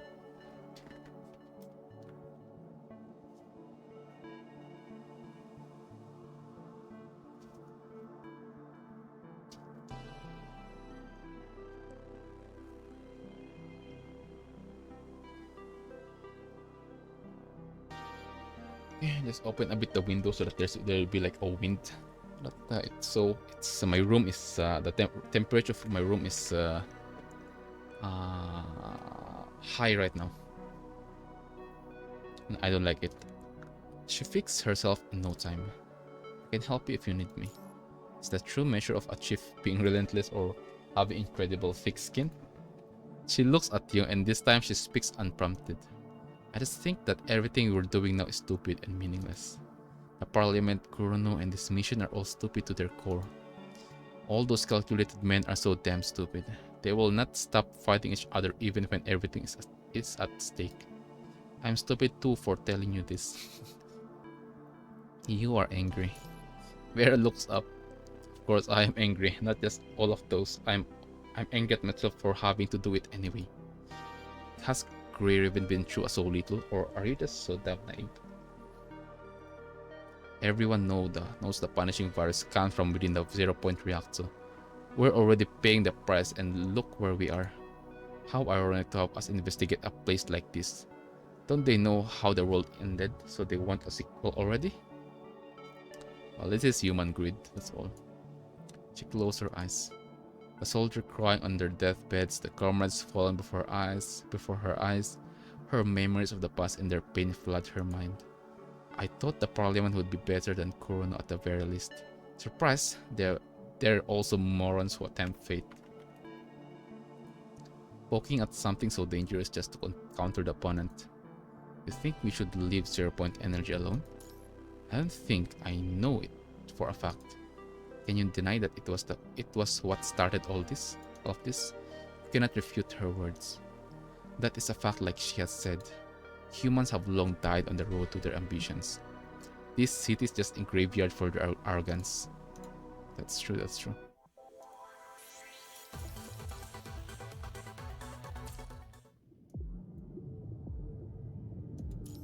Another journey. In the 19th century, a textile factory in Manchester kick-started the age of steam and the first industrial revolution, and Lustrous believes that the 0-point reactor in Atlantis will kickstart the next industrial revolution. The beds, this is a past, the beds in Manchester were never cold. When the workers woke up to work, the previous shift returned home and slept. Similarly, the lights never dim and the machines never stop running in Atlantis. Researchers travel between the laboratories and the dormitory in a straight line. Congratulations on becoming the research director, Lustrous. But if I may, you're already 3 minutes late on your first day.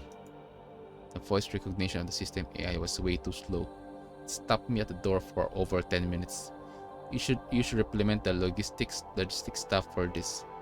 The base is a brain built with metal and flesh, with the devices here being cells, the wires of veins and the optical fiber nerves, the server, hippocampus, and the endless streams of data and code stores.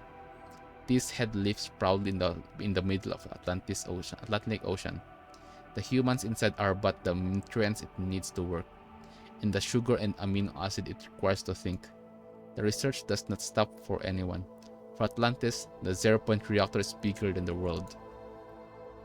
Anyone who cannot advance the research will be shipped back to the mainland, leaving the rest of their lives monitored, and in a few hours those vacancies will be filled.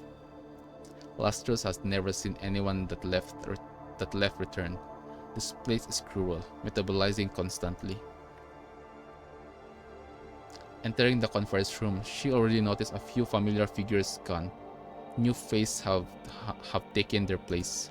She is used to it by now, never showing a hint of hesitation. They are not humans in her eyes but gears of the city. Let's start our morning meeting. Are all departments here? Everyone nods. No one sitting there ever think that their research at the time would lead them down anything but a path of light. The two sides of the corridor are lined with unlit laboratories. Equations written years ago still linger in the yellow, tinted whiteboards. Dried inks turn to dust with the slightest touch, flaking off from the boards. Hold on.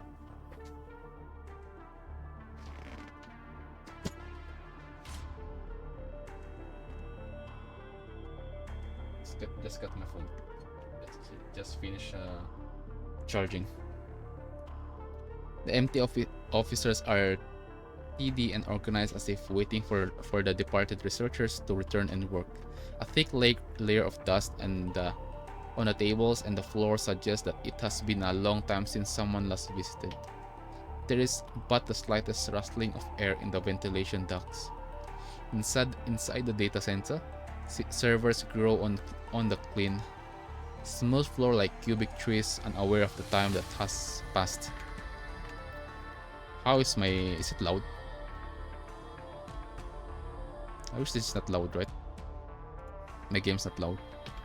Only the red, low wattage emergency light are on. Dimly lit yellow arrows point at the evacuation route of the crossroads. There is no footprints. Everyone in the city vanished in one night like Pompeii. Something's wrong. Avera frowns and says after searching a room, there is no one in the corridor in the rooms. The massive network of wires and pipes on the ceiling is still intact. There is no debris, no ruins, no bodies. Yeah, which is suspicious, guys, because if this place is left behind, there should be like either bodies, blood, or like scattered, corrupted, destroyed body parts of corrupted or construct or even human. It's clean. It is way too clean. Dark corridor extends forward, unending. You look back at where Vera and you came from. You have left behind two sets of clear footprints as if it trekking through dark brown snow. Footprints, only one foot. Our footprints are here. The prints are fairly level, meaning the thickness of the dust is similarly even. With that, you can infer that the city has not been disrupted since it was abandoned. This is kind of a bit sus. No one has visited here, which is how the dust could pile up evenly. I might be a little bit impressed right now. The emergency lights are still on, which means emergency power and the electric circuits are still intact. The other facilities are likely functional as well. That doesn't make sense. This place is way too clean. Clean, not in the sense that it is tidy and spotless, but there is no evidence of this place having been infected by punishing virus. Which is sus, guys. Because knowing punishing virus, they infect literally everything, right? Every technology. And then I mean, we understand where did the corrupted came from, right? It like just those corrupted that we fought is from Lamia because they followed her. They tailed her. Crazy. The dust and facilities would have been disrupted if corrupt have invaded here. One more thing. One more thing indeed. There is no one here. She has not spelled it out, but you understand what she meant. Was there no corpse here? See? What the hell happened to everybody? Did they all evacuate before the shit hit the fan? Or they are researchers underneath, below. She mutters to herself. But knowing humans, there's no way there's still human here, right? There would not have been supplies after the outbreak. I think so. I don't think so. Farah falls silent. You do not elaborate. This kind of city was not designed to be self-sustaining from the beginning. If they had stayed here, they would have run out of food eventually. It's raining. Time to sleep. Bro, give us some rain. It's raining here.